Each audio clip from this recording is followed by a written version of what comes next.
Aditya Lokesh YouTube channel ವೀಕ್ಷಕರಿಗೆ ಆದಿತ್ಯ ಲೋಕೇಶ್ ಮಾಡ್ತಾ ಇರತಕ್ಕಂಥ ನಮಸ್ಕಾರಗಳು. ನಮ್ಮ ಸಂಚಿಕೆಯಲ್ಲಿ ಹಲವಾರು ಜನ ಉನ್ನತ ಅಧಿಕಾರಿಗಳು, SP, DYSP ಇತ್ಯಾದಿ ಕೇಡರಿರ್ತಕ್ಕಂಥ ಅಧಿಕಾರಿಗಳನ್ನ ತಮಗೆ ಪರಿಚಯ ಮಾಡಿಕೊಟ್ಟಿದ್ದೀನಿ. ಅವರು ಏನು ತಮ್ಮ ಸೇವೆಯಲ್ಲಿ ಏನೇನು ವಿಶೇಷವಾಗಿರ್ತಕ್ಕಂಥ ಸಾಧನೆಯನ್ನು ಮಾಡಿದ್ದಾರೆ ಅದ್ರ ಬಗ್ಗೆ ತಾವೆಲ್ಲ ತಿಳ್ಕೊಂಡಿದ್ದೀರಿ. ಈಗ ವಿಶೇಷವಾಗಿ ಮೈಸೂರಿಗೆ ಕಮಿಷನರ್ ಆಗಿ ಸೇವೆ ಸಲ್ಲಿಸಿರ್ತಕ್ಕಂಥ ಶ್ರೀಮಾನ್ ಚಂದ್ರಶೇಖರ್ ಅವರು ಇವತ್ತು ಸ್ಟುಡಿಯೋಗೆ ಬಂದಿದ್ದಾರೆ. ಅವರು ಅವರ ಸೇವಾವಧಿಯಲ್ಲಿ ಏನೇನು ಕೆಲಸ ಕಾರ್ಯಗಳನ್ನು ಮಾಡಿದ್ರು, ಎಲ್ಲೆಲ್ಲಿ ಸೇವೆಗಳು ಸಲ್ಲಿಸಿದ್ರು ಅದನ್ನ ಡೀಟೇಲ್ ಆಗಿ ತಮಗೆ ತಿಳ್ಕೊಡ್ತಾರೆ. ಅದನ್ನು ತಾವು ದಯಮಾಡಿ ನೋಡಿ, ಇಷ್ಟ ಆಗಿರೋ ಲೈಕ್ ಮಾಡಿ, ಶೇರ್ ಮಾಡಿ, ಸಬ್ಸ್ಕ್ರೈಬ್ ಮಾಡಿ. ಬನ್ನೀಗ ನಮ್ಮ ಪೊಲೀಸ್ ಕಮಿಷನರ್ ಪರಿಚಯ ಮಾಡ್ಕೊಂಡ. ನಮಸ್ಕಾರ ಸರ್. ನಮಸ್ಕಾರ. ಆದಿತ್ಯ ಲೋಕೇಶ್ ಅವರ ವೀಕ್ಷಕರಿಗೆ ನನ್ನ ನಮಸ್ಕಾರ. ಸರ್, ಮೊದಲಾಗಿ ನಾವು ಸಾಮಾನ್ಯವಾಗಿ ಯಾರೇ ಅಧಿಕಾರಿಗಳು ಬಂದ್ರು ಕೂಡ ಅವ್ರಿಗೆ ಅವರ ಹಿನ್ನೆಲೆ ಅಂದ್ರೆ ತಂದೆ ತಾಯಿಗಳು ಯಾರು, ಅವ್ರಿಗೆ ಏನ್ ವೃತ್ತಿಗಳು ಮಾಡ್ತಾ ಇದ್ರು, ಅವ್ರಿಗೆ ಎಷ್ಟು ಜನ ಮಕ್ಕಳು ಅನ್ನೋದು ಸಾಮಾನ್ಯವಾಗಿ ತಿಳ್ಕೊತೀವಿ. ಅದು ಯಾವ ಊರಿನಲ್ಲಿ ಅವರು ಇದು ನೇಟಿವ್ ಪ್ಲೇಸ್ ಅಂತ ಎಲ್ಲ ಪೂರ್ತಿಯಾಗಿ ನಾವು ತಿಳ್ಕೊಂಡು ಕಾರ್ಯಕ್ರಮ ಪ್ರಾರಂಭ ಮಾಡ್ತಾ ಇದ್ರು. ತಮ್ಮ ಪೇರೆಂಟ್ಸ್ ಅವರು, ತಂದೆ ತಾಯಿಗಳು ಯಾವ ಊರಿನವರು, ಅವ್ರು ಎಲ್ಲಿ ವಾಸ ಮಾಡ್ತಾ ಇದ್ರು, ಅವ್ರು ಏನ್ ವೃತ್ತಿಗಳನ್ನು ಮಾಡ್ತಾ ಇದ್ರು, ದಯಮಾಡಿ ನಿಮ್ಮ ವಿಷಯಕ್ಕೆ ತಿಳ್ಕೊಡಿ ಸರ್. ನಾನು ಮೂಲತಃ ಗ್ರಾಮೀಣ ಪ್ರದೇಶದಿಂದ ಬಂದಂತಹ ವ್ಯಕ್ತಿ. ನಾನು ಹುಟ್ಟಿದ್ದು ಮಳಗಾಳು ಅಂತ ಕನಕಪುರಕ್ಕೆ ಈಗ ಸೇರಿರುವಂತಹ ಒಂದು ಚಿಕ್ಕ ಹಳ್ಳಿ. ಅಲ್ಲಿ ಅರ್ಕಾವತಿ ನದಿ ಹರಿಯುತ್ತೆ. ಅದು ಎಡದಂಡೆನಲ್ಲಿ ಇದ್ದಂತಹ ಒಂದು ಚಿಕ್ಕ ಹಳ್ಳಿ ಮಳಗಾಳು. ನಮ್ಮ ತಾಯಿ ಆ ಊರಿನವರು. ನಾನು ಹುಟ್ಟಿದ್ದು ಈ ಮಳಗಾಳು ಹಳ್ಳಿನಲ್ಲಿ. ನಾನು ಹುಟ್ಟಿದ ದಿನಾಂಕ 7/10/1949. ನಮ್ಮ ತಂದೆಯವರು ಇವಾಗಿನ ರಾಮನಗರ ಜಿಲ್ಲೆಗೆ ಸೇರಿದಂತ ಇನ್ನೊಂದು ಪುಟ್ಟ ಗ್ರಾಮ. ಅದು ಚನ್ನಪಟ್ಟಣ ಸಾತ್ನೂರ್ಗೆ ಹೋಗುವಾಗ ಅಲ್ಲಿ ಒಂದು ರಸ್ತೆಯಿಂದ ಒಂದು 5 ಕಿಲೋಮೀಟರ್ ದೂರದಲ್ಲಿ ಇತ್ತು. ಅದರ ಹಳ್ಳಿ ಹೆಸರು ಅರಳಾಳು ಸಂದ್ರ ಅಂತ. ಈಗ ಅಲ್ಲಿಗೆ ಬಸ್ಸಿನ ಸಂಪರ್ಕ ಇದೆ. ನಾನು ಚಿಕ್ಕ ಹುಡುಗ ಆಗಿರ್ಬೇಕಾದ್ರೆ ಅಲ್ಲಿ ಬಸ್ಸಿನ ಸಂಪರ್ಕ ಇರಲಿಲ್ಲ. ನಾವು ನಮ್ಮ ಹಳ್ಳಿಯಿಂದ ಅಲ್ಲಿವರೆಗೂ ನಡ್ಕೊಂಡು ಬರಬೇಕಾಗಿತ್ತು. ನಮ್ಮ ತಂದೆಯವರು SSLC, ಆಗಿನ ಕಾಲದಲ್ಲಿ SSLC ಓದಿ ಅವರು ಸರ್ಕಾರಿ ಉದ್ಯೋಗದಲ್ಲಿ ಇದ್ರು. ಅವ್ರ ಹೆಸರು C. ಚೆನ್ನಯ್ಯ ಅಂತ. ನಮ್ಮ ತಾಯಿಯ ಹೆಸರು ಮಂಜಮ್ಮ ಅಂತ. ನಮ್ಮ ತಾಯಿ ಈ ಮನೆ ಕೆಲಸ ಬಿಟ್ರೆ ಅವರು ಬೇರೆ ಯಾವ ರೀತಿಯಾದಂತಹ ಕೆಲಸದಲ್ಲಿ ಇರಲಿಲ್ಲ. ತಂದೆಗೆ ಎಷ್ಟು ಜನ ಮಕ್ಕಳು? ನಾವು ಒಟ್ಟು 6 ಜನ. ನಮ್ಮ ಅಕ್ಕ, ನಮ್ಮ ಅಣ್ಣ, ನಾನು ಆದ್ಮೇಲೆ ನನಗೆ 3 ಜನ ತಂಗಿದ್ರು. ಅದ್ರಲ್ಲಿ ನನ್ನ ಮೊದಲನೇ ತಂಗಿ ಶಿವಮೊಗ್ಗಲ್ಲಿದ್ದಾಳೆ. 2ನೇವಳು ಮತ್ತೆ 3ನೇವಳು ಈಗ ಬೆಂಗಳೂರಿನಲ್ಲಿದ್ದಾರೆ. ನಾನು ಬೆಂಗಳೂರಿನಲ್ಲೇನೆ ಈಗ ನನ್ನ ವಾಸ. ತಮ್ಮ ಒಂದು ವಿದ್ಯಾಭ್ಯಾಸ, ಪ್ರಾಥಮಿಕ ವಿದ್ಯಾಭ್ಯಾಸ, ಪ್ರೌಢಶಾಲೆ, ಡಿಗ್ರಿ, ಮಾಸ್ಟರ್ ಡಿಗ್ರಿ ಎಲ್ಲ ನನ್ನ ಪ್ರಾಥಮಿಕ ವಿದ್ಯಾಭ್ಯಾಸ, ಮೊದಲನೇ ಪ್ರಾಥಮಿಕ ವಿದ್ಯಾಭ್ಯಾಸ ನಮ್ಮ ತಾಯಿ ಊರು ಮಳಗಾಳಿನಲ್ಲೇನೆ. ಅದಾದ್ಮೇಲಿಂದ primary school first year, second year ನಾನು ನಮ್ಮ ತಂದೆ ಊರು ಅರ್ಲಾಳ್ ಸಂದ್ರ ಅಲ್ಲಿ ಮಾಡಿದವನು. ಅದಾದ್ಮೇಲಿಂದ ನಾನು ಚನ್ನಪಟ್ಟಣಗೆ ಬಂದೆ. ಚನ್ನಪಟ್ಟಣದಲ್ಲಿ ಪ್ರೈಮರಿ ಮತ್ತೆ ಮಿಡ್ಲ್ ಸ್ಕೂಲ್. ಅವಾಗ ನಮ್ಮ ತಂದೆ LIC ಸೇರಿದ್ರು. ಆಗ ಅವ್ರಿಗೆ ತುಮಕೂರು ಜಿಲ್ಲೆಯ ಮಧುಗಿರಿಗೆ ವರ್ಗ ಆಯ್ತು. ಅದು ಅವಾಗ ನಾನು ಚನ್ನಪಟ್ಟಣದಿಂದ ಮಧುಗಿರಿಗೆ ಹೋದ್ವಿ. ಮಧುಗಿರಿನಲ್ಲಿ 3 ವರ್ಷ ಇದ್ದೆ ನಾನು. 1958ನೇ ಇಸ್ವಿಯಿಂದ 61ರವರೆಗೆ. ಆಮೇಲೆ 3 ತಿಂಗಳು ಮದ್ದೂರಿಗೆ ಬಂದು ಮಿಡ್ಲ್ ಸ್ಕೂಲ್ ಫೈನಲ್ ಇಯರ್ನ ಮುಗಿಸಿ ಮಂಡ್ಯನಲ್ಲಿ ನಾನು ಹೈಯರ್ ಸೆಕೆಂಡ್ರಿ ಮಾಡಿದೆ. 62ರಿಂದ 65 ಗವರ್ಮೆಂಟ್ ಹೈಯರ್ ಸೆಕೆಂಡ್ರಿ ಸ್ಕೂಲ್ನಲ್ಲಿ ನಂದು SSLC ಮುಗೀತು. 1 ವರ್ಷದ PUC ಮಂಡ್ಯನಲ್ಲೇನೆ ಮಾಡಿದೆ. 65, 66. ಆಮೇಲೆ ನನಗೆ ಮೈಸೂರಿಗೆ ಬಂದೆ. 66 ಜುಲೈಗೆ ಬಂದು ಅವಾಗ ರೀಜನಲ್ ಕಾಲೇಜ್ ಆಫ್ ಎಜುಕೇಶನ್ ಅಂತ ಅವಾಗ ಕರಿತಾ ಇದ್ರು. ಈಗ ಅದನ್ನ RIE ಅಂತ ಹೇಳ್ತಾರೆ, ರೀಜನಲ್ ಇನ್ಸ್ಟಿಟ್ಯೂಟ್ ಅಂತ ಕರೀತಾರೆ. ಅದು NCERT ಇಂದ NCERT ಇಂದ ಪ್ರಾರಂಭ ಅದು ಅದು 4 ವರ್ಷದ ಕೋರ್ಸ್. ಅದು BA ಮತ್ತೆ BED ನ ಎರಡನ್ನೂ ಸೇರಿ ಇಂಟಗ್ರೇಟ್ ಮಾಡಿದ್ರು. ಅದು ನಾನು ಮೊದಲನೇ ಬ್ಯಾಚ್, ನನ್ನ ಇಂಗ್ಲಿಷ್ ಕೋರ್ಸ್ಗೆ ಸೇರಿದ ಮೊದಲನೇ ಬ್ಯಾಚ್ 66ರಿಂದ 70. ಅದಾದ ನಂತರ ನಾನು 70, 72ರಲ್ಲೇ ಮಾನಸ ಗಂಗೋತ್ರಿನಲ್ಲೇನೆ MA ಇನ್ ಇಂಗ್ಲಿಷ್ ಮಾಡಿದೆ. MA ಇನ್ ಇಂಗ್ಲಿಷ್ ಮಾಡಿದೆ. ಆಮೇಲಿಂದ ಒಂದು 3-4 ತಿಂಗಳಷ್ಟು ಕಾಲ ನ್ಯಾಷನಲ್ ಕಾಲೇಜ್ ಬಸವನಗುಡಿನಲ್ಲಿ ನಾನು ಇಂಗ್ಲಿಷ್ ಲೆಕ್ಚರರ್ ಆಗಿ ಸೇರ್ಕೊಂಡೆ. ಆಮೇಲೆ ನನಗೆ ಮೈಸೂರು ಯೂನಿವರ್ಸಿಟಿನಲ್ಲೇ ಒಂದು ಪರ್ಮನೆಂಟ್ ಕೆಲಸ ಸಿಕ್ತು. ಅವಾಗ ನಾನು 72 ನವೆಂಬರ್ಗೆ ನಾನು ಮೈಸೂರು ಯೂನಿವರ್ಸಿಟಿಗೆ ವಾಪಸ್ ಬಂದು 5 ವರ್ಷ ನಾನು ಇಂಗ್ಲಿಷ್ ಲೆಕ್ಚರರ್ ಆಗಿ ಕೆಲಸ ಮಾಡಿದೆ. ಆಮೇಲೆ ನಿಮ್ಗೆ ಈಗ ಸಾಮಾನ್ಯವಾಗಿ ಪೊಲೀಸ್ ಕೆಲಸಕ್ಕೆ ಆಸಕ್ತಿ ಬರೋಕೆ ಮುಖ್ಯವಾಗಿ ಧೈರ್ಯ ಶೌರ್ಯಗಳು ಇರಬೇಕು. ಅಂಥವರೇ ಮುಖ್ಯವಾಗಿ ಪೊಲೀಸ್ ಕೆಲಸಕ್ಕೆ ಬರ್ತಾರೆ. ಆದ್ರೆ ತಾವು ತುಂಬಾ ಮಿತಭಾಷಿಗಳಾಗಿರ್ತಕ್ಕಂಥವ್ರು, ತುಂಬಾ ಸಜ್ಜನಿಕೆ ಉಳ್ಳತಕ್ಕಂಥವ್ರು, ಅಂಥವ್ರು ಪೊಲೀಸ್ ಇಲಾಖೆಗೆ ಬಂದಿರತಕ್ಕಂಥದ್ದು ಹೇಗೆ ಅನ್ನೋದು ನಮ್ಗೆ ತುಂಬಾ ಕುತೂಹಲ ಉಂಟಾಗುತ್ತೆ. ಅದು ಹೇಗೆ ಸರ್? ಇದು ಬಹಳ ಆಕಸ್ಮಿಕ. ನನಗೆ ಪೊಲೀಸ್ ಸೇರ್ಬೇಕು ಅಂತಾಗ್ಲಿ ಅಥವಾ ಈ UPSC ಪರೀಕ್ಷೆಗಳ ಮುಖಾಂತರ ದೊಡ್ಡ ಅಧಿಕಾರಿ ಆಗ್ಬೇಕು, IAS ಆಫೀಸರ್ ಆಗ್ಬೇಕು ಅಥವಾ IPS ಆಫೀಸರ್ ಆಗ್ಬೇಕು ಅನ್ನೋದು ನನ್ನ ಮನಸ್ಸಿನಲ್ಲಿ ಇರಲಿಲ್ಲ. ನನ್ನ ಕಾಲೇಜಿನ ವಿದ್ಯಾಭ್ಯಾಸದ ಸಮಯದಲ್ಲಿ ನನಗೆ ತುಂಬಾ ಪ್ರಭಾವ ಬೀರಿದಂಥವರು ನನ್ನ ರೀಜನಲ್ ಕಾಲೇಜ್ನಲ್ಲಿ ಇದ್ದ ನನ್ನ ಟೀಚರ್ಸ್, ರಾಜೀವ್ ತಾರಾನಾಥ್ ಅವರು, ವಿಶ್ವನಾಥ್ ನಿರ್ಲೆ ಅವರು, ಮತ್ತೆ UR ಅನಂತಮೂರ್ತಿ ಅವರು. ಅವರು ಅಷ್ಟೊತ್ತಿಗಾಗ್ಲೇನೆ ಈ ಇಂಗ್ಲಿಷ್ ಸಾಹಿತ್ಯದಲ್ಲಿ ತುಂಬಾ ತಿಳಿದವರು ಮತ್ತು ವಿಮರ್ಶೆ ಮತ್ತು ಸಾಹಿತ್ಯದ ಅಭ್ಯಾಸದಲ್ಲಿ ಬಹಳ ಜ್ಞಾನ ಉಳ್ಳವರು ಅನ್ನೋ ಹೆಸರು ಅವ್ರಿಗೆ ಬಂದಿತ್ತು. ಸೊ ಹಾಗಾಗಿ ನನಗೆ ಅದೇ ರೀತಿಯಾದ ಸಂಸ್ಥೆಗಳಲ್ಲಿ ಅಥವಾ ವಿಶ್ವವಿದ್ಯಾನಿಲಯಗಳಲ್ಲಿ ಓದಬೇಕು, ನಾನೂನು ಅವರೇ ನನಗೆ ಮಾಡೆಲ್ ಆಗಿ ಇದ್ದಿದ್ರಿಂದ ನಾನು ಆ ದಿಕ್ಕಿನಲ್ಲಿ ಬೆಳಿಬೇಕು ಅಂತ ನನ್ನ ಮನಸ್ಸಿನಲ್ಲಿ ಬಹಳ ಪ್ರಖರವಾಗಿ ಅನಿಸಿತ್ತು. ಸೊ ಹಾಗಾಗಿ ನನ್ನ ದೃಷ್ಟಿ ಎಲ್ಲಾನು ಯಾವ ಯೂನಿವರ್ಸಿಟಿಗೆ ಹೋದ್ರೆ ಅನುಕೂಲ, ಯಾವ ಯೂನಿವರ್ಸಿಟಿನಲ್ಲಿ ನನಗೆ ಈ ಎಕ್ಸಲೆನ್ಸ್ ಇನ್ ಅಕಾಡೆಮಿಕ್ಸ್ ಸಿಗತ್ತೆ ಅನ್ನೋದೇ ನಂಗೆ ತುಂಬಾ ಮುಖ್ಯ. ಎಲ್ಲಿ ಸಿಗತ್ತೆ, ಮತ್ತೆ ಅಲ್ಲಿ ಇರುವಂತಹ ಸಿಬ್ಬಂದಿ ಯಾರು, ಮತ್ತೆ ಅವರ ವಿಶೇಷತೆ ಏನು, ಅವರು ಯಾವ ಯಾವ ಫೀಲ್ಡ್ ನಲ್ಲಿ ಏನೇನು ಸಾಧನೆಗಳನ್ನ ಮಾಡಿದ್ದಾರೆ ಅನ್ನೋ ವಿಷಯಗಳನ್ನ ತಿಳಿದು ಅದರಿಂದ ನಾನು ನನಗೆ ಏನ್ ಬೇಕು ಅದನ್ನ ಮಾಡಬಹುದು ಅಂತ ಹೇಳಿ ನನಗೆ ಮುಖ್ಯವಾಗಿ ಪಾಶ್ಚಿಮಾತ್ಯ ವಿಶ್ವವಿದ್ಯಾಲಯಗಳ ಬಗ್ಗೆ ಹೆಚ್ಚು ಆಸಕ್ತಿ ಇತ್ತು.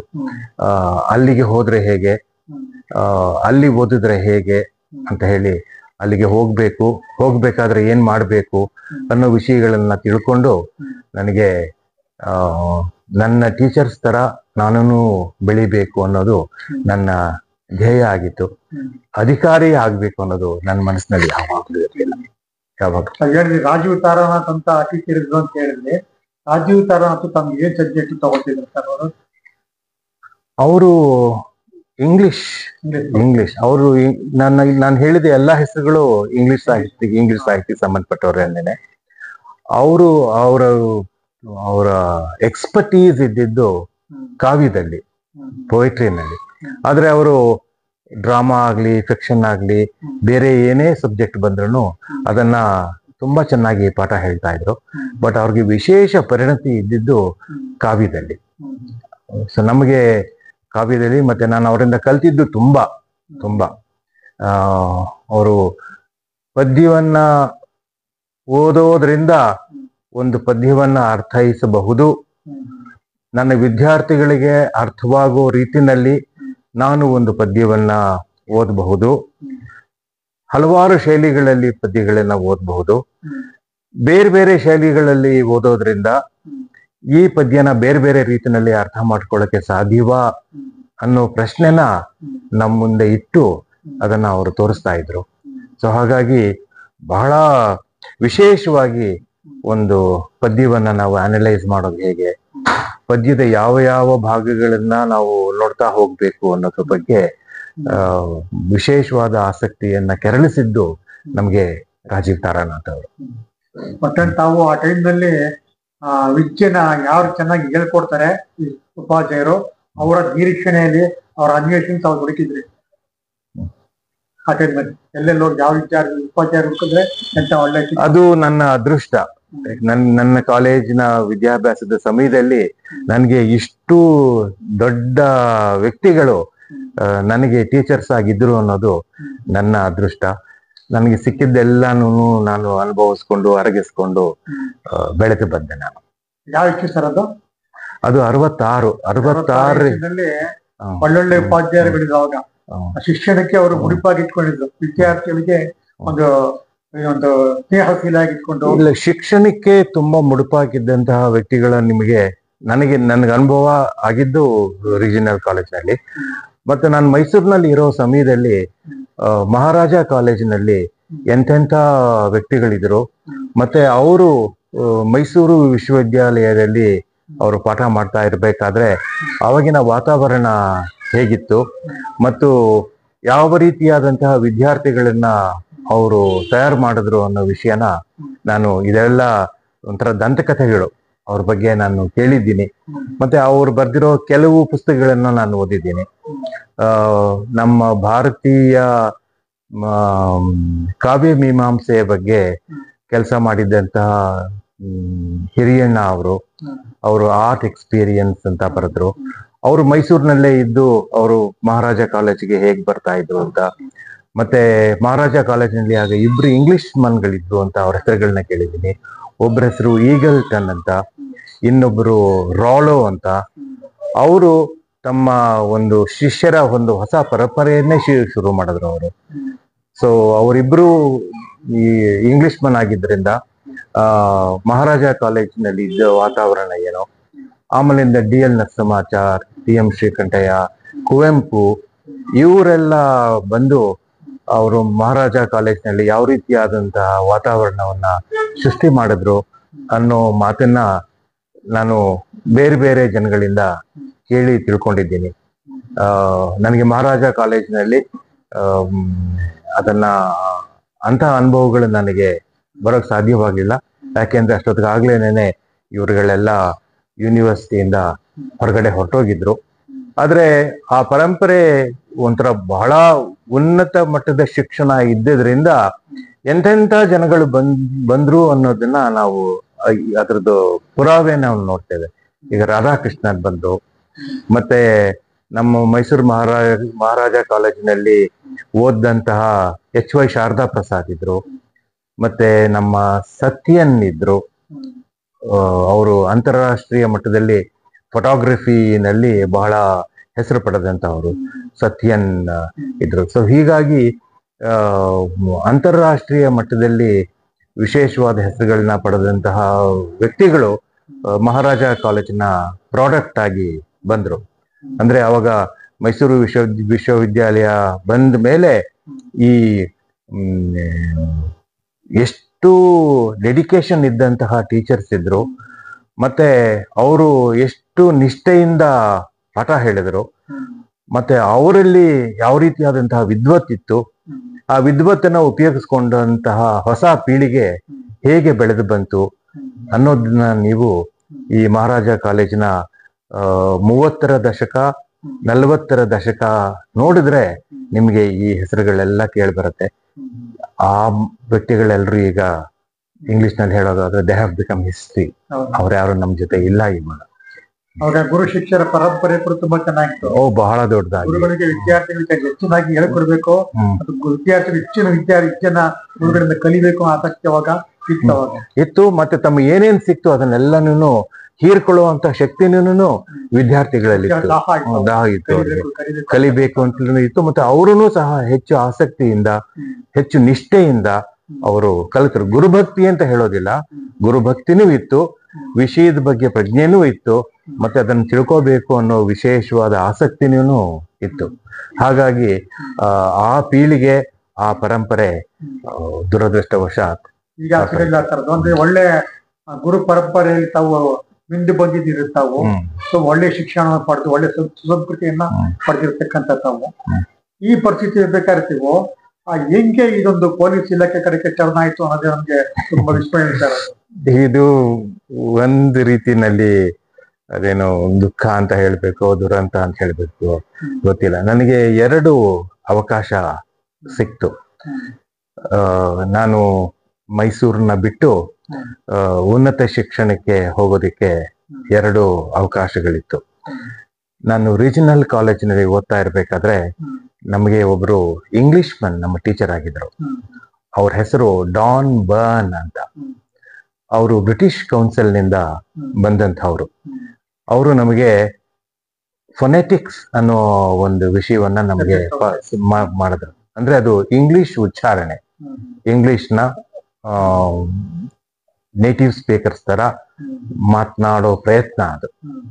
ನಾನು ನೇಟಿವ್ ಸ್ಪೀಕರ್ ಆಗೋಕ್ ಸಾಧ್ಯ ಇಲ್ಲ, ಹತ್ರಕ್ಕೆ ಬರಬಹುದು ಅಷ್ಟೇ.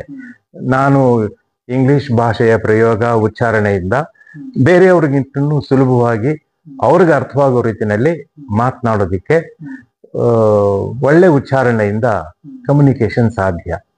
ಸೊ ಹಾಗಾಗಿ ನಮಗೆ ಅವರು ಹೇಳ್ಕೊಟ್ಟ ಸಬ್ಜೆಕ್ಟ್ ಇಂಗ್ಲಿಷ್ ಫೊನೆಟಿಕ್ಸ್. ಬಟ್ ಅವರು ಅಷ್ಟೊತ್ತಿಗಾಗ್ಲೇನೆ ಅವರು ಈ ವಿಷಯದಲ್ಲಿ ಅವರು ಪ್ರಪಂಚದಲ್ಲೇನೆ ಅವರು ಅತ್ಯಂತ ದೊಡ್ಡ ವ್ಯಕ್ತಿ ಆಗಿದ್ರು. ಅದು ನಮಗ್ ಗೊತ್ತಾಗಿರ್ಲಿಲ್ಲ. ಅವರು 68ರಲ್ಲಿ ನಮ್ಮ ಕಾಲೇಜಿನ ಬಿಟ್ಟು ಹೋಗೋ ಸಮಯದಲ್ಲಿ ನನಗೆ ಒಂದು ಟೆಸ್ಟಿಮೋನಿಯಲ್ ಕೊಟ್ಟಿದ್ರು.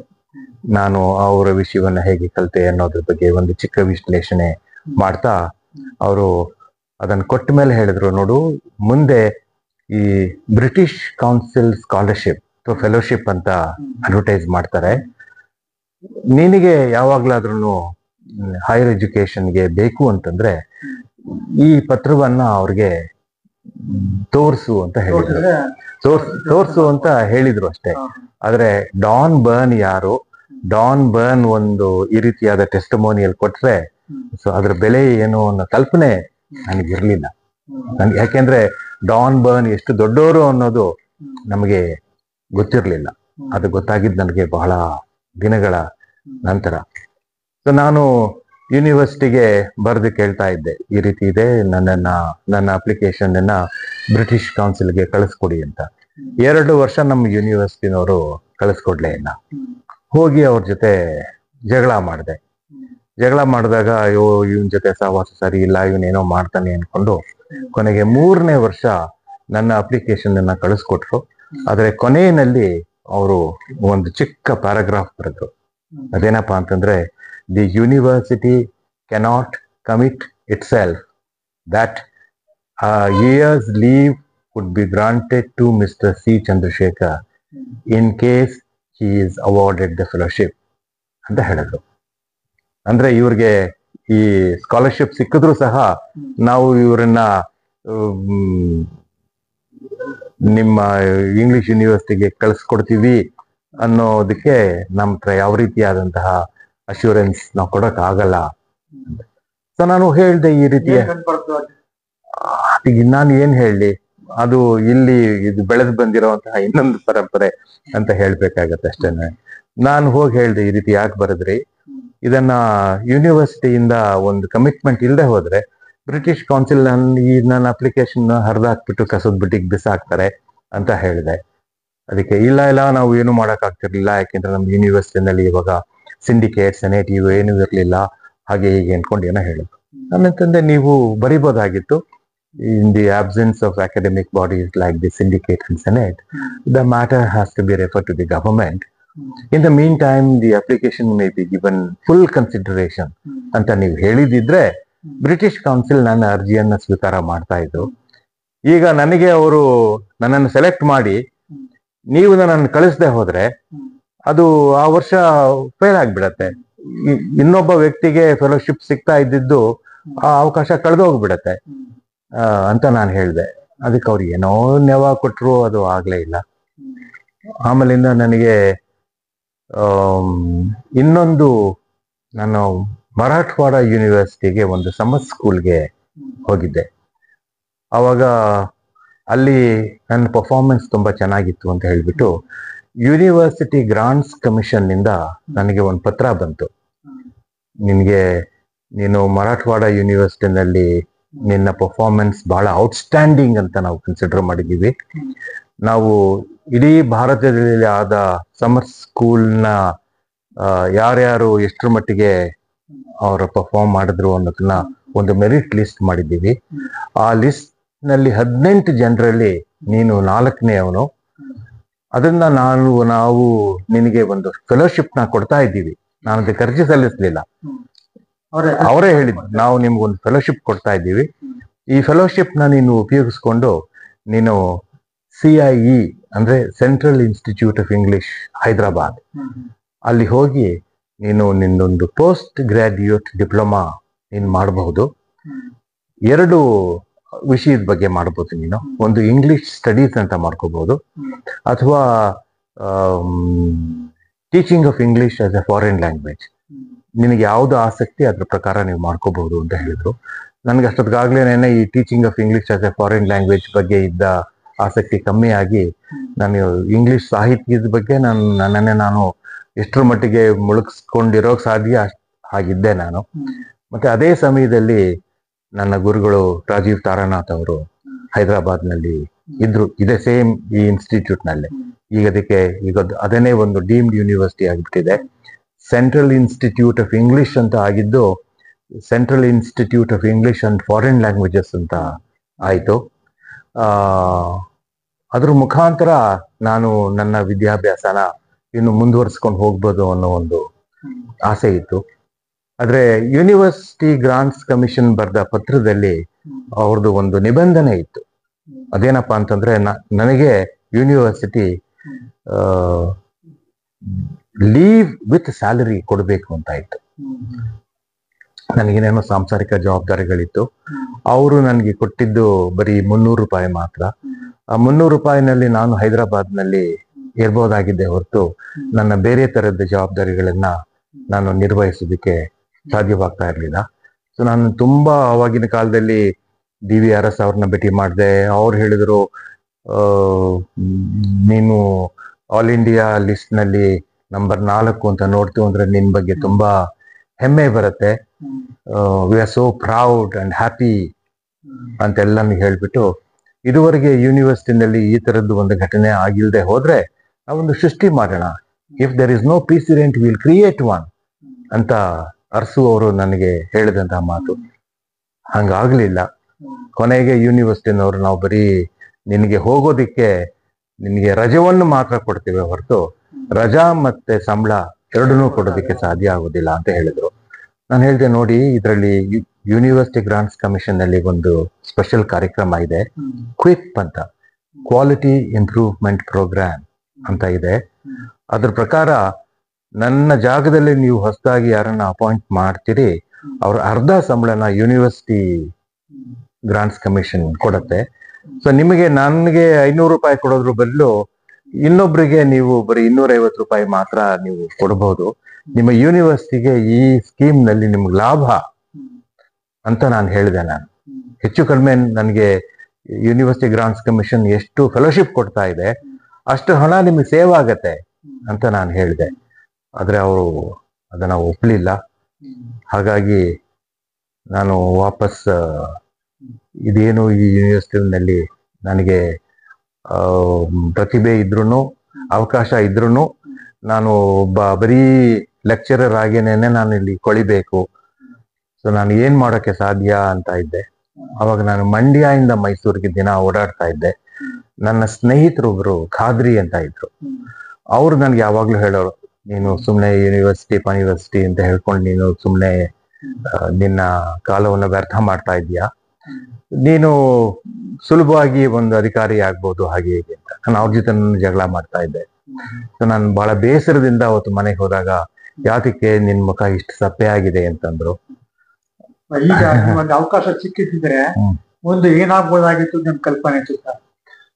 ನನಗೆ 2 ರೀತಿಯಾದ ಕಲ್ಪನೆ. ಅವಾಗ ಏನಿತ್ತು ಅಂತಂದ್ರೆ, ಈ ಹೈದರಾಬಾದ್ ನಿಂದ ಅವರು ಮಾಡಿರೋ ಈ ಪೋಸ್ಟ್ ಗ್ರಾಡ್ಯುಯೇಟ್ ಡಿಪ್ಲೊಮಾನಲ್ಲಿ ಫಸ್ಟ್ ಅಥವಾ ಸೆಕೆಂಡ್ ಪ್ಲೇಸ್ ಬಂತು ಅಂತಂದ್ರೆ ಅವ್ರಿಗೆ ಮತ್ತೆ ಇನ್ನೂ ಹೆಚ್ಚಿನ ಫೆಲೋಶಿಪ್ಗಳನ್ನ ಕೊಟ್ಟು ಅವ್ರನ್ನ ಇಂಗ್ಲೆಂಡ್ ಮತ್ತೆ ಅಮೆರಿಕಾಗೆ ಕಳಿಸ್ತಾ ಇದ್ರು.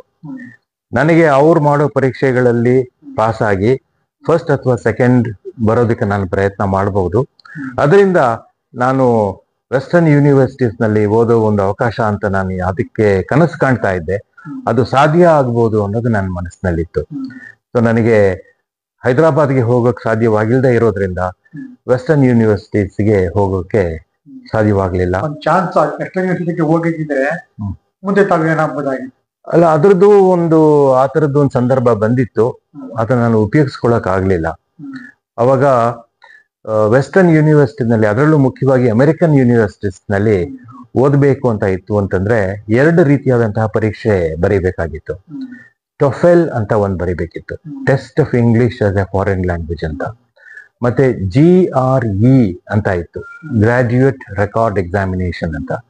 ನಮಗೆ ಟೊಫೆಲ್ ನಿಮಗೆ ಇಂಗ್ಲಿಷ್ನ ಉಪಯೋಗದಲ್ಲಿ ನಿಮಗಿರೋ ಪರಿಣತಿ ಏನು ಅಂತ ಕಂಡುಹಿಡಿಯುತ್ತೆ.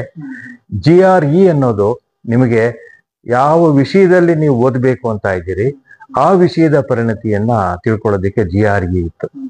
ಆವಾಗಿನ ಕಾಲದಲ್ಲಿ 67 ರೂಪಾಯಿ ನನಗೆ ತುಂಬಾ ಕಷ್ಟದ ದಿನಗಳಿದ್ರೂ ಸಹ ನಾನು ಟೊಫೆಲ್ ಮತ್ತೆ GRE ತಗೊಂಡು ನಾನು 3 ಯೂನಿವರ್ಸಿಟಿಗೆ ನನ್ನ ಸ್ಕೋರ್ನ ಕಳಿಸ್ಬೇಕು ಅಂತ ನಾನು ಕೇಳ್ಕೊಂಡಿದ್ದೆ. ಅದರಲ್ಲಿ ಬರ್ಕಲಿ, ಕ್ಯಾಲಿಫೋರ್ನಿಯಾ ಯೂನಿವರ್ಸಿಟಿ ಬರ್ಕಲಿಗೆ ಒಂದು, 2ನೇದು ಪ್ರಿನ್ಸ್ಟನ್ ಯೂನಿವರ್ಸಿಟಿ, 3ನೇದು ರೋಡ್ ಐಲ್ಯಾಂಡ್ ಯೂನಿವರ್ಸಿಟಿ ಅಂತ. ಈ ಯೂನಿವರ್ಸಿಟಿಗಳಿಗೆ ಏನು ಹೆಸರಿದೆ, ಈ ಯೂನಿವರ್ಸಿಟಿಗಳು ಯಾವ ವಿಷಯದಲ್ಲಿ ಅವರು ಹೆಚ್ಚು ಎಕ್ಸ್ಪರ್ಟೀಸ್ ಇದೆ ಅನ್ನೋ ವಿಷಯ ಏನು ಗೊತ್ತಿಲ್ಲದೆ, ಅವಾಗ ಇಂಟರ್ನೆಟ್ ಇರಲಿಲ್ಲ, ಯಾವುದೇ ಎಲ್ಲಾನು ಪ್ರತಿಯೊಂದನ್ನು ಬರವಣಿಗೆನಲ್ಲಿ ಬರೆದು ಕೇಳಬೇಕಾಗಿತ್ತು. ಸೊ ನಾನು ಪರೀಕ್ಷೆ ಬರೆದೆ. ಮತ್ತೆ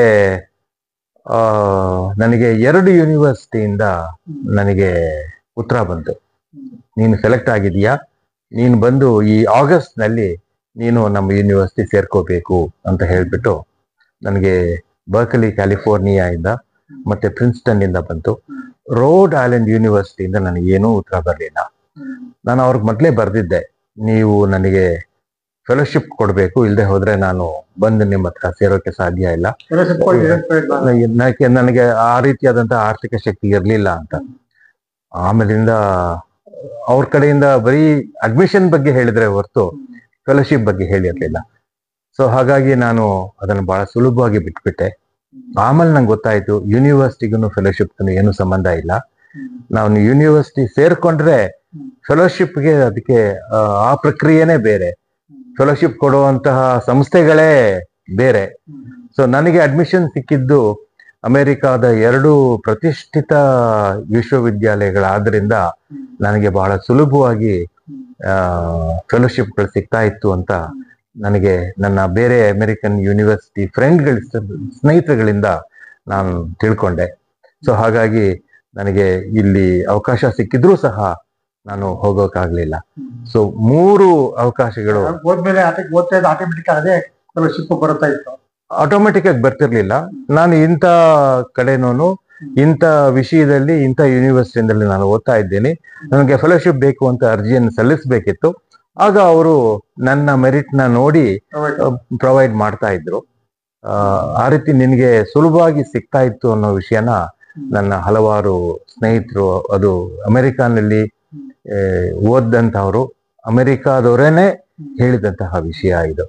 ಸೊ ಹಾಗಾಗಿ ನನಗೆ UGC ಬಿಟ್ಟು ಹೋಯ್ತು, ಮತ್ತೆ ಯೂನಿವರ್ಸಿಟಿ ಗ್ರಾಂಟ್ಸ್, ಬ್ರಿಟಿಷ್ ಕೌನ್ಸಿಲ್ ಬಿಟ್ಟು ಹೋಯ್ತು, ಯೂನಿವರ್ಸಿಟಿ ಗ್ರಾಂಟ್ಸ್ ಕಮಿಷನ್ ಕೊಟ್ಟಂತಹ ಹೈದರಾಬಾದ್ನಲ್ಲಿ ಓದಿ ಮುಂದುವರಿಯುವಂತಹ ಅವಕಾಶ ಬಿಟ್ಟು ಹೋಯ್ತು. ಅಡ್ಮಿಷನ್ ಸಿಕ್ಕಿದ್ರೂ ಸಹ ನನಗೆ ನನ್ನ ತಪ್ಪು ತಿಳುವಳಿಕೆಗಳಿಂದಲೇ ನಾನು ಬರ್ಕಲಿ ಮತ್ತೆ ಪ್ರಿನ್ಸ್ಟನ್ಗೆ ಹೋಗ್ಲಿಲ್ಲ. ಅವಾಗ ಇನ್ನೇನ್ ಮಾಡ್ಲಿ ಅಂತ ಹೇಳ್ಬಿಟ್ಟು ನಾನು ಅವಾಗ ನಮ್ಮ ತಂದೆ LIC ಇಂದ ರಿಟೈರ್ ಆಗಿದ್ರು. ಮೈಸೂರ್ಗೆ ಬಂದು ಇಲ್ಲೇ ಇರೋಣ ಅಂತ ಹೇಳ್ಬಿಟ್ಟು ನಾನು KPSCಗೆ ಅಪ್ಲಿಕೇಶನ್ ಅರ್ಜಿ ಸಲ್ಲಿಸಿದೆ. ಮತ್ತೆ ಒಂದು ದಿವಸ ಇದ್ದಕ್ಕಿದ್ದಂಗೆ ಒಂದು ರಿಜಿಸ್ಟರ್ಡ್ ಪೋಸ್ಟ್ ಬಂತು. ಅದರಲ್ಲಿ ನಂದು KPSC ಅಡ್ಮಿಷನ್ ಟಿಕೆಟ್. ಸೊ ನಾನು ಈ ಮನೆ ಹುಡ್ಕೋದ್ರಲ್ಲೇ ಬಹಳ ಬ್ಯುಸಿಯಾಗಿ ಉಳ್ಕೊಂಡ್ಬಿಟ್ಟೆ. ನಾನು ಓದಿಲ್ಲ, ಈ ಪರೀಕ್ಷೆಗೆ ನಾನು ಹೋಗೋದಿಲ್ಲ. ನಾನು ಹೇಗಿದ್ರು ಮೈಸೂರಿಗೆ ಬಂದಿದ್ದೀನಿ. ನಾನು ಬಹಳ ಕಷ್ಟಪಟ್ಟು ಓದಿ ನಾನು ಮುಂದಿನ ವರ್ಷ ಪರೀಕ್ಷೆ ಬರೀತೀನಿ ಅಂತಂದೆ. ಆಗ ನನ್ನ ಜೊತೆನಲ್ಲಿದ್ದವರು, ನಿನಗೆ ಕಳ್ಕೊಳ್ಳೋದು ಏನಿಲ್ಲ, ಹೇಗಿದ್ರು ಇದಕ್ಕೆ ಬೇಕಾಗಿರೋ ಫೀಸ್ನ ಕಟ್ಬಿಟ್ಟಿದೀಯಾ, ನಿನಗೆ ಅನುಭವ ಆಗತ್ತೆ, ಹೋಗಿ ಬರೀ, ನೀನು ಪಾಸ್ ಆಗದೆ ಹೋದ್ರೆ ಇನ್ನು ಮುಂದಿನ ವರ್ಷ ನಿನಗೆ ಮತ್ತೊಮ್ಮೆ ನೀನು ಪ್ರಯತ್ನ ಮಾಡಬಹುದು ಅಂತ ಹೇಳಿದ್ರು. ಹಾರ್ಡ್ವಿಕ್ ಹೈಸ್ಕೂಲ್ನಲ್ಲಿ ನಾನು ಪರೀಕ್ಷೆ ಬರೆದೆ. ಪಾಸ್ ಆಗಿ ನಾನು DYSP ಆಗಿ ಮೊದಲನೇ ಅಟೆಂಪ್ಟ್ ನಲ್ಲೇನೆ ನಾನು ಸೆಲೆಕ್ಟ್ ಆಗ್ಬಿಟ್ಟೆ. ಆಮೇಲೆ ಮುಂದಕ್ಕೆ ಮಾಡಿ ಸೆಲೆಕ್ಟ್ ಆದ್ಮೇಲೆ 72 ಮಾರ್ಚ್ ನಾನು ಪೊಲೀಸ್ ಟ್ರೈನಿಂಗ್ ಕಾಲೇಜ್, ಅವಾಗ ಪೊಲೀಸ್ ಟ್ರೈನಿಂಗ್ ಕಾಲೇಜ್ ಅಂತ ಇತ್ತು. ಅವಾಗ ಬರೀ ಸಬ್ ಇನ್ಸ್ಪೆಕ್ಟರ್ಗಳು ಮತ್ತೆ ಡೈರೆಕ್ಟ್ಲಿ ರಿಕ್ರೂಟೆಡ್ DSPಗಳ ತರಬೇತಿ ಅಲ್ಲಿ ನಡೀತಾ ಇತ್ತು. ಪೊಲೀಸ್ ಟ್ರೈನಿಂಗ್ ಸ್ಕೂಲ್ ಅಂತಂದ್ರೆ ಕಾನ್ಸ್ಟೇಬಲ್ಗಳಿಗೆ ತರಬೇತಿ ನೀಡುವಂತಹ ಸಂಸ್ಥೆಗಳು. ಕಾಲೇಜ್ ಅಂದ್ರೆ ಆಫೀಸರ್ಸ್ಗೆ ಅಂತ ಇತ್ತು. ಅವಾಗ ನಮ್ಮ ಪ್ರಿನ್ಸಿಪಲ್ ಡಾಕ್ಟರ್ PS ರಾಮಾನುಜಂ ಅವರು ತುಂಬಾ ಓದ್ದವರು, ಸಂಸ್ಕೃತದಲ್ಲಿ ಅವರು PhD ಬರೆದಂತವರು, ಬಹಳ ಜ್ಞಾನಿಗಳು, ತುಂಬಾ ದೊಡ್ಡವರು. ಅವರು ನನಗೆ ಪ್ರಿನ್ಸಿಪಲ್ ಆಗಿದ್ರು. ಅವಾಗ ನಾನು 1 ವರ್ಷ ಇಲ್ಲಿ ಪೊಲೀಸ್ ಟ್ರೈನಿಂಗ್ ಕಾಲೇಜ್ನಲ್ಲಿ ಈ ಡ್ರಿಲ್, ವೆಪನ್ಸ್ ಇದ್ರ ಬಗ್ಗೆ, ಲಾ ಬಗ್ಗೆ 1 ವರ್ಷ ಆಯ್ತು. 78ರಲ್ಲಿ ನಾನು ಶಿವಮೊಗ್ಗಗೆ ಪ್ರಾಕ್ಟಿಕಲ್ ಟ್ರೈನಿಂಗಿಗೆ ಹೋದೆ. ಆಮೇಲೆ ನನ್ನ ಮೊದಲನೇ ಚಾರ್ಜ್, ಇಂಡಿಪೆಂಡೆಂಟ್ ಚಾರ್ಜ್ ಆಗಿ ನನಗೆ ಸಾಗರಕ್ಕೆ ಹಾಕಿದ್ರು. ನಾನು ಜಾನ್ವರಿ 79ರಲ್ಲಿ ಸಾಗರದಲ್ಲಿ independent deputy superintendent of police ಆಗಿ ಪೊಲೀಸ್ ಆಗಿ ನಾನು ಸೇರಿದೆ. ಫಸ್ಟ್ ಟೈಮ್ ಜೈಲಲ್ಲಿ. ಅಲ್ಲಿಂದ ಮುಂದೆ ಎಲ್ಲೆಲ್ಲಿ ಅಲ್ಲಿ ಸಾಗರದಲ್ಲಿ 2.5 ವರ್ಷ. ಆಮೇಲೆ ಶಿವಮೊಗ್ಗಗೆ ಬಂದೆ, ಹೆಡ್ ಕ್ವಾರ್ಟರ್ಸ್ಗೆ 1 ವರ್ಷ, 81, 82. ಆಮೇಲೆ ಬೆಂಗಳೂರು ಸಿಟಿಗೆ ನಂದು ಟ್ರಾನ್ಸ್ಫರ್ ಆಯ್ತು. ನಾನು ಸೆಂಟ್ರಲ್ ಮತ್ತೆ ಅಲ್ಸೂರ್ನಲ್ಲಿ ACP ಆಗಿ ಕೆಲಸ ಮಾಡಿದೆ. ಆಮೇಲೆ ಪ್ರಮೋಷನ್ ಆಯ್ತು. ಅವಾಗ ನಾನು 84ರಿಂದ 87ರವರೆಗೆ DCP ಇಂಟೆಲಿಜೆನ್ಸ್ ಆಗಿ ನಾನು ಕೆಲಸ ಮಾಡಿದೆ. ನಾನು 32 ವರ್ಷ ಪೊಲೀಸ್ ಸೇವೆನಲ್ಲಿ ನನಗೆ ತುಂಬಾ ಹೆಚ್ಚಿನ ಕಷ್ಟ, ತುಂಬಾ ಚಾಲೆಂಜಿಂಗ್ ಕೆಲಸ ಅಂತಂದ್ರೆ ನಾನು DCP ಇಂಟೆಲಿಜೆನ್ಸ್ ಆಗಿ ಕೆಲಸ ಮಾಡಿದ್ದು 84, 87ರಲ್ಲಿ. ಇದು ಯಾರಿಗೂ ಕಾಣಿಸಲ್ಲ, ಆದ್ರೆ ಇದು ತುಂಬಾ ಮುಖ್ಯವಾದಂತಹ ಕೆಲಸ. ಚಾಲೆಂಜಿಂಗ್ ಆಗಿತ್ತು ನಮಗೆ. ಅದರಲ್ಲಿ ಸೆಕ್ಯೂರಿಟಿ ತುಂಬಾ ಚಾಲೆಂಜಿಂಗ್ ಆಗಿತ್ತು. ಅವಾಗ ಆ ಸಮಯದಲ್ಲಿ 84ರಲ್ಲಿ ಶ್ರೀಮತಿ ಇಂದಿರಾ ಗಾಂಧಿ ಅವರ ಕೊಲೆ ಆಯ್ತು. ಮತ್ತೆ VVIP ಸೆಕ್ಯೂರಿಟಿ ಒಂದು ತುಂಬಾ ಸ್ಪೆಷಲೈಸ್ಡ್ ಸೆಕ್ಯೂರಿಟಿ ವಿಷಯವಾಗಿ ಬಂತು. ಹಾಗಾಗಿ ನಮಗೆ ಸ್ಪೆಷಲೈಸ್ಡ್ ಟ್ರೈನಿಂಗ್ ಇಲ್ಲದೆ ಹೋದ್ರೂ ಸಹ ನಾನೊಂದು ಸ್ಪೆಷಲೈಸ್ಡ್ ಟೀಮ್ನ ನಾನು ತಯಾರು ಮಾಡಬೇಕಾಗಿ ಬಂತು. ಮತ್ತು ಬೆಂಗಳೂರು ನಗರದಲ್ಲಿ ಆಗುಹೋಗುಗಳ ಬಗ್ಗೆ ಎಲ್ಲಾ ವಿಷಯಗಳನ್ನ ತಿಳ್ಕೊಂಡು ನಾನು ಸಂಬಂಧಪಟ್ಟ ಅಧಿಕಾರಿಗಳಿಗೆ ತಿಳಿಸ್ಬೇಕಾಗಿತ್ತು. ಸೊ ಹಾಗಾಗಿ ಇದು ಯಾರಿಗೂ ಕಾಣಿಸೋ ಅಂತಹ ಕೆಲಸ ಅಲ್ಲ ಅದು. ಆದ್ರೆ ತುಂಬಾ ಸುಲಭವಾಗಿ ನನ್ನ ಮೇಲೆ, ಅಂದ್ರೆ ಇದು ಇಂಟೆಲಿಜೆನ್ಸ್ ಇಂದ ಆಗ್ಬೇಕಾಗಿತ್ತು, ಇಂಟೆಲಿಜೆನ್ಸ್ ಇಂದ ಆಗ್ಲಿಲ್ಲ ಅನ್ನೋದಕ್ಕೆ, ಆ ತರದ್ದು ಒಂದು ಟಾರ್ಗೆಟ್ ಆಗೋದಕ್ಕೆ ಹೆಚ್ಚು ಅವಕಾಶ ಇತ್ತು. ಸೊ ಹಾಗಾಗಿ ನಾನು 82ನೇ ಇಸ್ವಿನಲ್ಲಿ ACP ಆಗಿ DCP ಆಗಿ ಪ್ರಮೋಷನ್ ಆಗಿ 87ರವರೆಗೂ ನಾನು ಬೆಂಗಳೂರು ನಗರ ಪೊಲೀಸ್ನಲ್ಲಿದ್ದೆ. ಬೆಂಗಳೂರು ನಗರ ಸಿಟಿ ಪೊಲೀಸ್. ಆಮೇಲಿಂದ ನಾನು ಬೆಂಗಳೂರು ಸಿಟಿನಲ್ಲೇ ಬೇರೆ ಬೇರೆ ಪೋಸ್ಟಿಂಗ್ಸ್ ನಲ್ಲಿ ಇದ್ದು, ನನಗೆ SP ಆಗಿ ನಾನು IPS KSPS ನಿಂದ, ಕರ್ನಾಟಕ ಸ್ಟೇಟ್ ಪೊಲೀಸ್ ಸರ್ವಿಸ್ ನಿಂದ ನನಗೆ IPSಗೆ ನನಗೆ ಅಪಾಯಿಂಟ್ಮೆಂಟ್ ಆಯ್ತು. IPS ಅಪಾಯಿಂಟ್ಮೆಂಟ್ ಆದ್ಮೇಲಿಂದ ನಾನು 3 ಜಿಲ್ಲೆಗಳಲ್ಲಿ SP ಆಗಿ ಕೆಲಸ ಮಾಡಿದೆ. ನನ್ನ ಮೊದಲನೇ ಜಿಲ್ಲೆ ಚಿತ್ರದುರ್ಗ, 2ನೇ ಜಿಲ್ಲೆ ಶಿವಮೊಗ್ಗ, 3ನೇ ಜಿಲ್ಲೆ ಚಿಕ್ಕಮಗಳೂರು. ಈ 3 ಜಿಲ್ಲೆನಲ್ಲಿ ಕೆಲಸ ಮಾಡಿ. ಎಸ್ ಪಿ ಆದ್ಮೇಲೆ ಡಿವೈಎಸ್ಪಿ ಬರ್ತದಾ? ಇಲ್ಲ, ಡಿವೈಎಸ್ಪಿ ಆದ್ಮೇಲೆ SP. SP deputy superintendent of police ಆದ್ಮೇಲೆ SP, superintendent of police. Superintendent of police ಆದ್ಮೇಲೆ ನೆಕ್ಸ್ಟ್ ಪ್ರಮೋಷನ್ ಡಿಐಜಿ. ನಾವು ಡಿಐಜಿ ಆಗಿ ಕೂಡ ನಾನು ಡಿಐಜಿ ಆಗಿ ಪ್ರಮೋಷನ್ ಆಗಿ ನಾನು ಮೈಸೂರು KPAಗೆ ಹೋದೆ. ನಾನು ತರಬೇತಿ ಹೊಂದಿದ ಪೊಲೀಸ್ ಟ್ರೈನಿಂಗ್ ಕಾಲೇಜನ್ನೇನೆ ಅದಕ್ಕೆ ಬೇರೆ ಪುನರ್ನಾಮಕರಣ ಮಾಡಿ ಅದನ್ನ ಅಕಾಡೆಮಿ ಅಂತ ಮಾಡಿದ್ರು, ಕರ್ನಾಟಕ ಪೊಲೀಸ್ ಅಕಾಡೆಮಿ ಅಂತ ಮಾಡಿದ್ರು. ಆವಾಗ ನಾನು ಡೈರೆಕ್ಟರ್, ನಾನು ಓದಿದ ಕಾಲೇಜಿನಲ್ಲೇನೆ ನಾನು ಅಲ್ಲಿಗೆ ಡೈರೆಕ್ಟರ್ ಆಗಿ ಕೆಲಸ ಮಾಡಿದೆ 2 ವರ್ಷ. ಆಗ ನನ್ನ ಜೊತೆನಲ್ಲಿ 7 ಜನ ಡೆಪ್ಯೂಟಿ ಸೂಪರಿಂಟೆಂಡೆಂಟ್ಸ್ ನನಗೆ ಟ್ರೈನಿಂಗ್ ನಲ್ಲಿದ್ರು. ಮತ್ತೆ ಟ್ರಾನ್ಸ್ಪೋರ್ಟ್ ಡಿಪಾರ್ಟ್ಮೆಂಟ್ ನಲ್ಲಿ ಕೆಲಸ ಮಾಡುವಂತಹ ಕೆಲವು ಅಧಿಕಾರಿಗಳದ್ದು ಟ್ರೈನಿಂಗ್ ನನಗೆ ಬಂತು. ಮತ್ತೆ 200 ಜನ ಸಬ್ ಇನ್ಸ್ಪೆಕ್ಟರ್ಗಳ ಟ್ರೈನಿಂಗ್ ಬಂತು. ಮತ್ತು ಮಾಲ್ಡೀವ್ಸ್ ದೇಶದಿಂದ ಪೊಲೀಸ್ ತರಬೇತಿಗೆ ಕೆಲವು ಅಧಿಕಾರಿಗಳು ಬಂದ್ರು. ಸೊ ನಾನು 2 ವರ್ಷ 97ರಿಂದ 99ರವರೆಗೆ ಪೊಲೀಸ್ ಅಕಾಡೆಮಿಯ ನಿರ್ದೇಶಕನಾಗಿ ಕೆಲಸ ಮಾಡಿದೆ. ಆಮೇಲಿಂದ ನಾನು ಮೈಸೂರು ನಗರದಲ್ಲಿ ಪೊಲೀಸ್ ಕಮಿಷನರ್ ಆದೆ.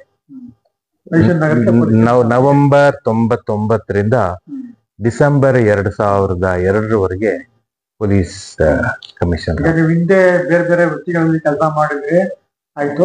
ಮೈಸೂರಿನಲ್ಲಿ ಪೊಲೀಸ್ ಕಮಿಷನರ್ ಆದಾಗ ಅಲ್ಲಿ ಅನುಭವ, ಇಲ್ಲಿ ಅನುಭವ ಹೇಗೆ ಸಿಗ್ತದೆ? ನನಗೆ ನಾನು ಪೊಲೀಸ್ ನಗರದಲ್ಲೇ ನಾನು ಕೆಲಸ ಮಾಡ್ತಾ ಇದ್ದೀನಿ ಅನ್ನೋದ್ರ ಬಗ್ಗೆ ನಂಗೆ ಹೆಚ್ಚು ಅಭಿಮಾನ ಇತ್ತು. ಯಾಕೆಂದ್ರೆ ನಾನು ಓದಿದ್ದೆಲ್ಲ ನಾನು ಮೈಸೂರಿನಲ್ಲೇನೆ.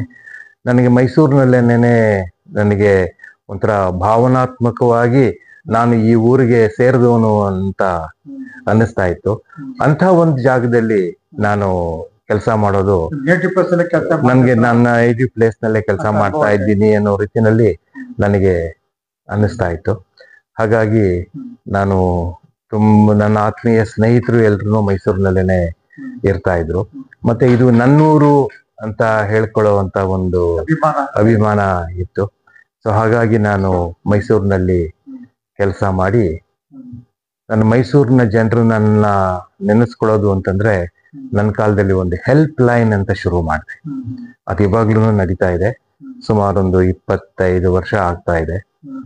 ಒಂದು 17 ವರ್ಷದ ಹುಡುಗಿ ಯಾವುದೋ ಒಂದು ಸಮಸ್ಯೆಗೆ ಸಿಕ್ಕಾಕೊಂಡು ಅವಳು ಆತ್ಮಹತ್ಯೆ ಮಾಡ್ಕೊಂಡ್ಬಿಟ್ಲು. ಅವಳಿಗೆ ಸರಿಯಾದಂತಹ ಒಂದು ಸ್ವಲ್ಪ ಆದ್ರೂ ಒಂದು ಮಾನಸಿಕವಾಗಿ ಸಮಾಧಾನ ಹೇಳುವಂತಹ ಒಂದು ವ್ಯವಸ್ಥೆ ಇದ್ದಿದ್ದಿದ್ರೆ ಆ ಮಗು ಆತ್ಮಹತ್ಯೆ ಮಾಡ್ಕೊಂತ ಇರ್ಲಿಲ್ಲ. ಅದಕ್ಕೆ ನನಗೆ ಇಂಥ ಒಂದು ಕಷ್ಟ ಇದೆ, ಇಂಥ ಒಂದು ದುಃಖ ಇದೆ ಅಂತ ಹೇಳ್ಕೊಳ್ಳೋ ವ್ಯವಸ್ಥೆ ಇಲ್ಲದೆ ಇರೋದ್ರಿಂದ ಆ ಮಗು ಆತ್ಮಹತ್ಯೆ ಮಾಡ್ಕೊಂಡ್ಬಿಡ್ತು ಅಂತ ಹೇಳಿ. ಸೊ ಮತ್ತೆ ಮೈಸೂರು ನಗರ ಬದಲಾವಣೆ ಆಗ್ತಾ ಇದೆ. ಮೊದಲು ಮೈಸೂರು ಹೇಗಿತ್ತು ಆ ರೀತಿ ಇಲ್ಲ, ಈಗ ಅದು ದೊಡ್ಡ ನಗರವಾಗಿ ಪರಿವರ್ತನೆಗೊಳ್ತಾ ಇದೆ. ಸೊ ಹೀಗಾಗಿ ಈ ಅರ್ಬನೈಸೇಷನ್ ಪ್ರಾಸೆಸ್ ನಲ್ಲಿ ಈ ತರದ ಸಮಸ್ಯೆಗಳೆಲ್ಲನೂ ದೊಡ್ಡದಾಗಿ ಬೆಳೀತಾ ಇರುತ್ತೆ. ಸೊ ಆ ದೃಷ್ಟಿಯಿಂದ ಒಂದು ಹೆಲ್ಪ್ ಲೈನ್ ಅಂತ ಮಾಡ್ತು ಅಂತಂದ್ರೆ ಈ ರೀತಿಯಾದಂತಹ ನೋವಿಗೆ ಒಳಗಾದಂತಹ ವ್ಯಕ್ತಿಗಳಿಗೆ ಇವ್ರಿಗೆ ಏನಾದ್ರೂ ಡೈರೆಕ್ಟ್ ಆಗಿ ಭೇಟಿ ಮಾಡ್ಬೋದು, ಫೋನ್ನಲ್ಲಾದ್ರೂ ಮಾತನಾಡ್ಬೋದು. ಹೀಗ್ ಮಾಡೋದ್ರಿಂದ ಜನಗಳಿಗೆ ಒಂದ್ ಸ್ವಲ್ಪ ಆದ್ರೂ ಸಮಸ್ಯೆಯಿಂದ ಪಾರಾಗೋದಿಕ್ಕೆ ಒಂದು ಅವಕಾಶ ಅಂತ ಹೇಳಿದೆ.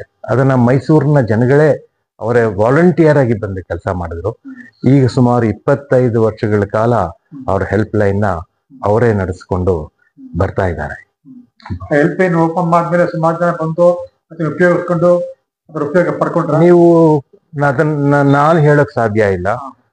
ನಾನು ಇರೋವಾಗ ಈ ಒಟ್ಟು ಈ ಅಸ್ವಾಭಾವಿಕ ಸಾವುಗಳು, ನಾವು ಪೊಲೀಸ್ನಲ್ಲಿ ಅದನ್ನ ಅನ್ಯಾಚುರಲ್ ಡೆತ್ಸ್ ಅಂತ ಹೇಳ್ತೀವಿ, ಅದರಲ್ಲಿ ಆತ್ಮಹತ್ಯೆನೂ ಸೇರುವಂಥದ್ದು. ಅದನ್ನ ನಿಮಗೆ 2 ವರ್ಷದಲ್ಲೇನೆ ನಿಮಗೆ ಆತ್ಮಹತ್ಯೆಗಳ ಸಂಖ್ಯೆ ಸುಮಾರು 40% ಕಮ್ಮಿ ಆಯ್ತು.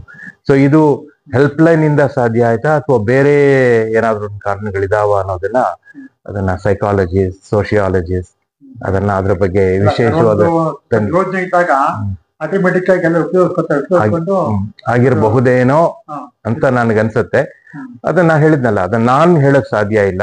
ಇದಕ್ಕೆ ಕ್ವಾಲಿಫೈಡ್ ಸೈಕಾಲಜಿಸ್ಟ್ ಸೋಷಿಯಾಲಜಿಸ್ಟ್ ಇದ್ರ ಬಗ್ಗೆನೇ ಹೆಚ್ಚು ಪರಿಣತಿ ಇರುವಂತಹ ಜನಗಳಿದ್ದಾರೆ. ಅವ್ರು ಇದ್ರ ಬಗ್ಗೆ ಅಧ್ಯಯನ ಮಾಡಿ ಈ ಅನ್ಯಾಚುರಲ್ ಡೆತ್ಸ್ ಕಮ್ಮಿ ಆಗೋದಕ್ಕೆ ಹೆಲ್ಪ್ ಲೈನ್ ಕಾರಣ ಇರಬಹುದಾ ಅನ್ನೋ ರೀತಿಯಲ್ಲಿ ಅವರು ಮಾಡಿದ್ರೆ ನಮಗೆ ಗೊತ್ತಾಗುತ್ತೆ. ನನ್ಗನ್ಸುತ್ತೆ ಅದು ಮೈಸೂರಿನಲ್ಲಿ ಬಹಳ ಅವಶ್ಯಕ. ಯಾಕೆಂದ್ರೆ ಈ 25 ವರ್ಷದಲ್ಲಿ ಮೈಸೂರು ಬಹಳ ಬದಲಾವಣೆ ಆಗಿದೆ.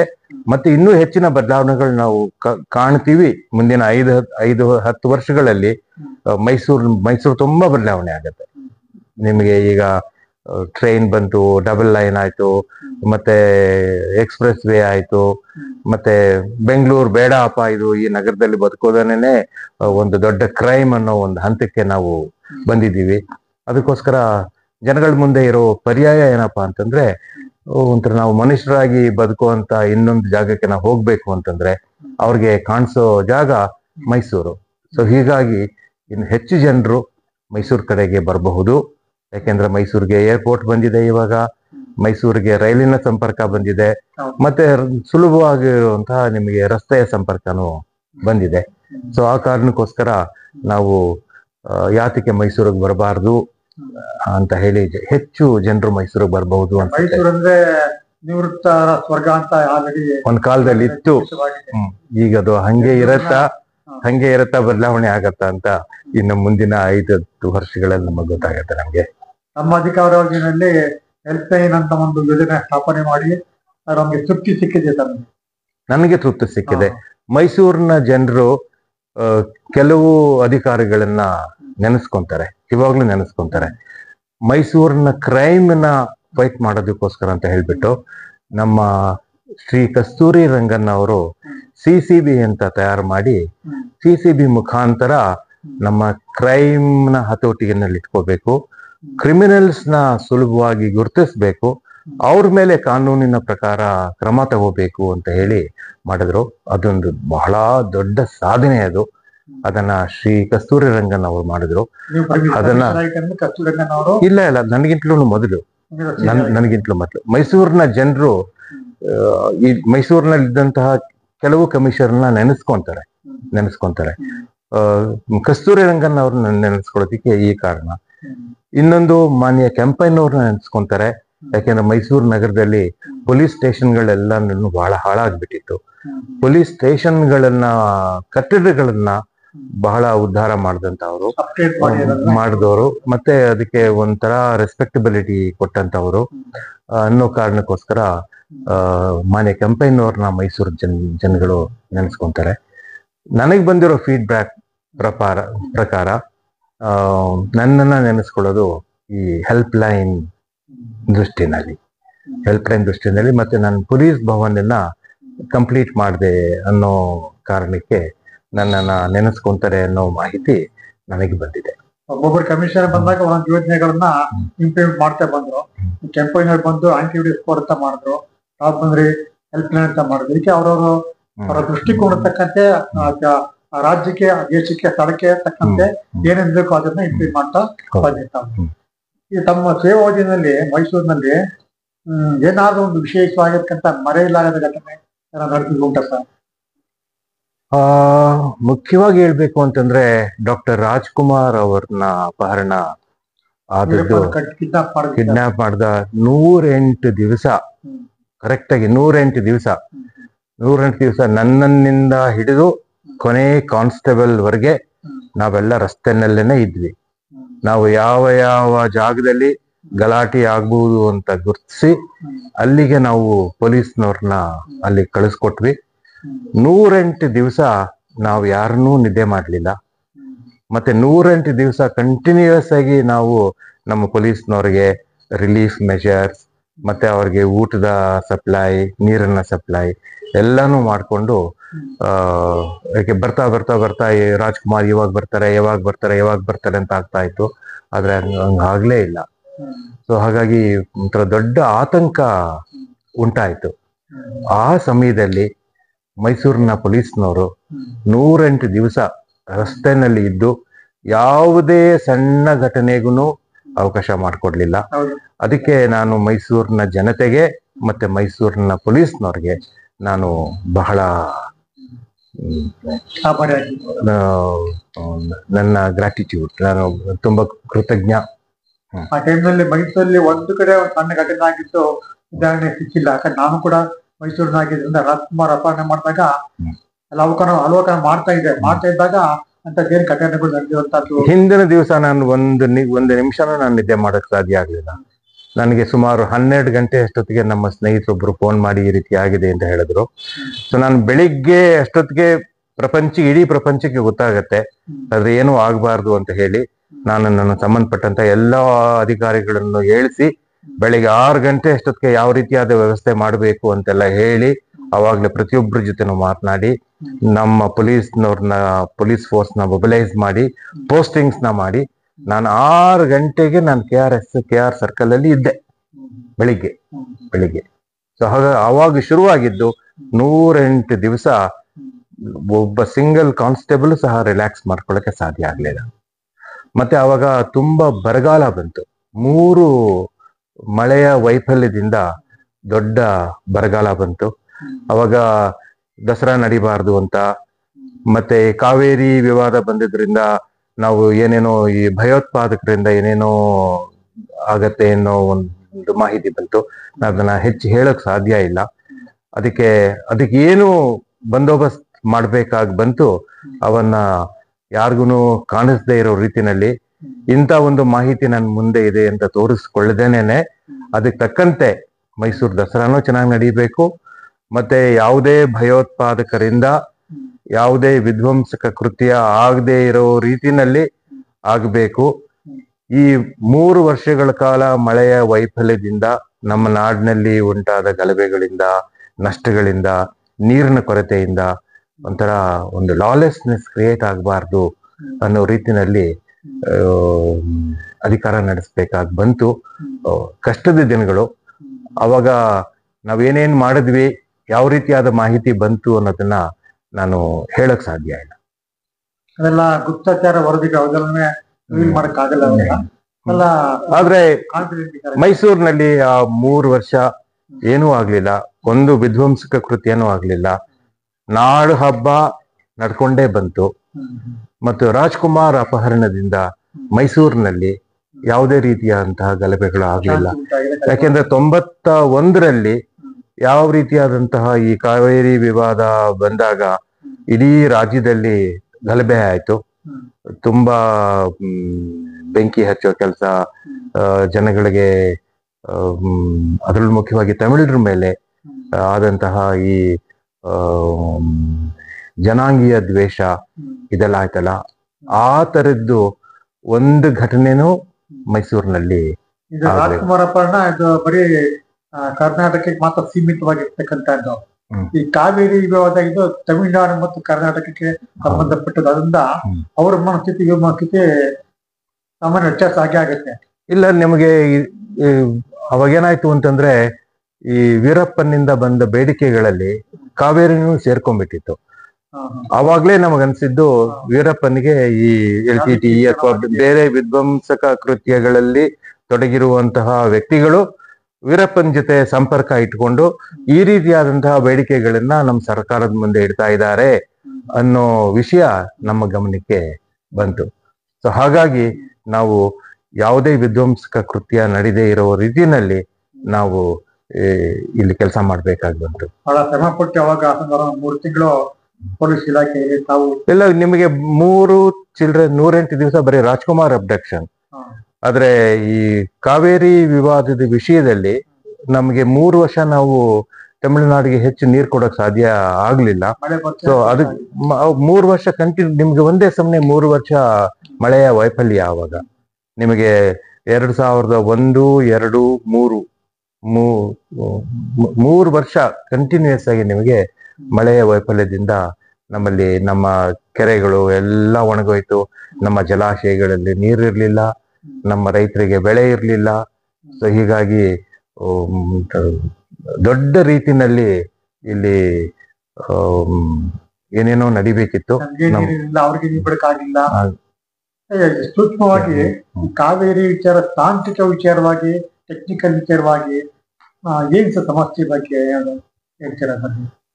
ನೋಡಿ, ಕಾವೇರಿ ವಿವಾದದ ಬಗ್ಗೆ ಹೇಳ್ಬೇಕು ಅಂತಂದ್ರೆ ಅದೊಂದು ದೊಡ್ಡ ಸಮಸ್ಯೆ. ಅದು ಆ ವಿವಾದದ ಬಗ್ಗೆ ನಾನು ಮೊದಲು ಅದನ್ನ ಒಂದು ಇಂಗ್ಲಿಷ್ ನಲ್ಲಿ ಒಂದು ಪುಸ್ತಕ ಬರ್ತೆ, ಕಾವೇರಿ ಡಿಸ್ಪ್ಯೂಟ್, ಅ ಹಿಸ್ಟಾರಿಕಲ್ ಡಿಸ್ಪ್ಯೂಟ್ ಅಂತ ಹೇಳ್ಬಿಟ್ಟು, ಈ ಕಾವೇರಿ ವಿವಾದನ ಅರ್ಥ ಮಾಡ್ಕೋಬೇಕಾದ್ರೆ ನಾವು ನಮ್ಮ ಇತಿಹಾಸದಲ್ಲಿ ಏನ್ ನಡೀತು ಅನ್ನೋದನ್ನ ಅರ್ಥ ಮಾಡ್ಕೊಳ್ಳದೆ ಹೋದ್ರೆ ನಮ್ಗೆ ಈ ವಿವಾದ ಅರ್ಥ ಆಗೋದಿಲ್ಲ ಅನ್ನೋ ವಿಷಯ.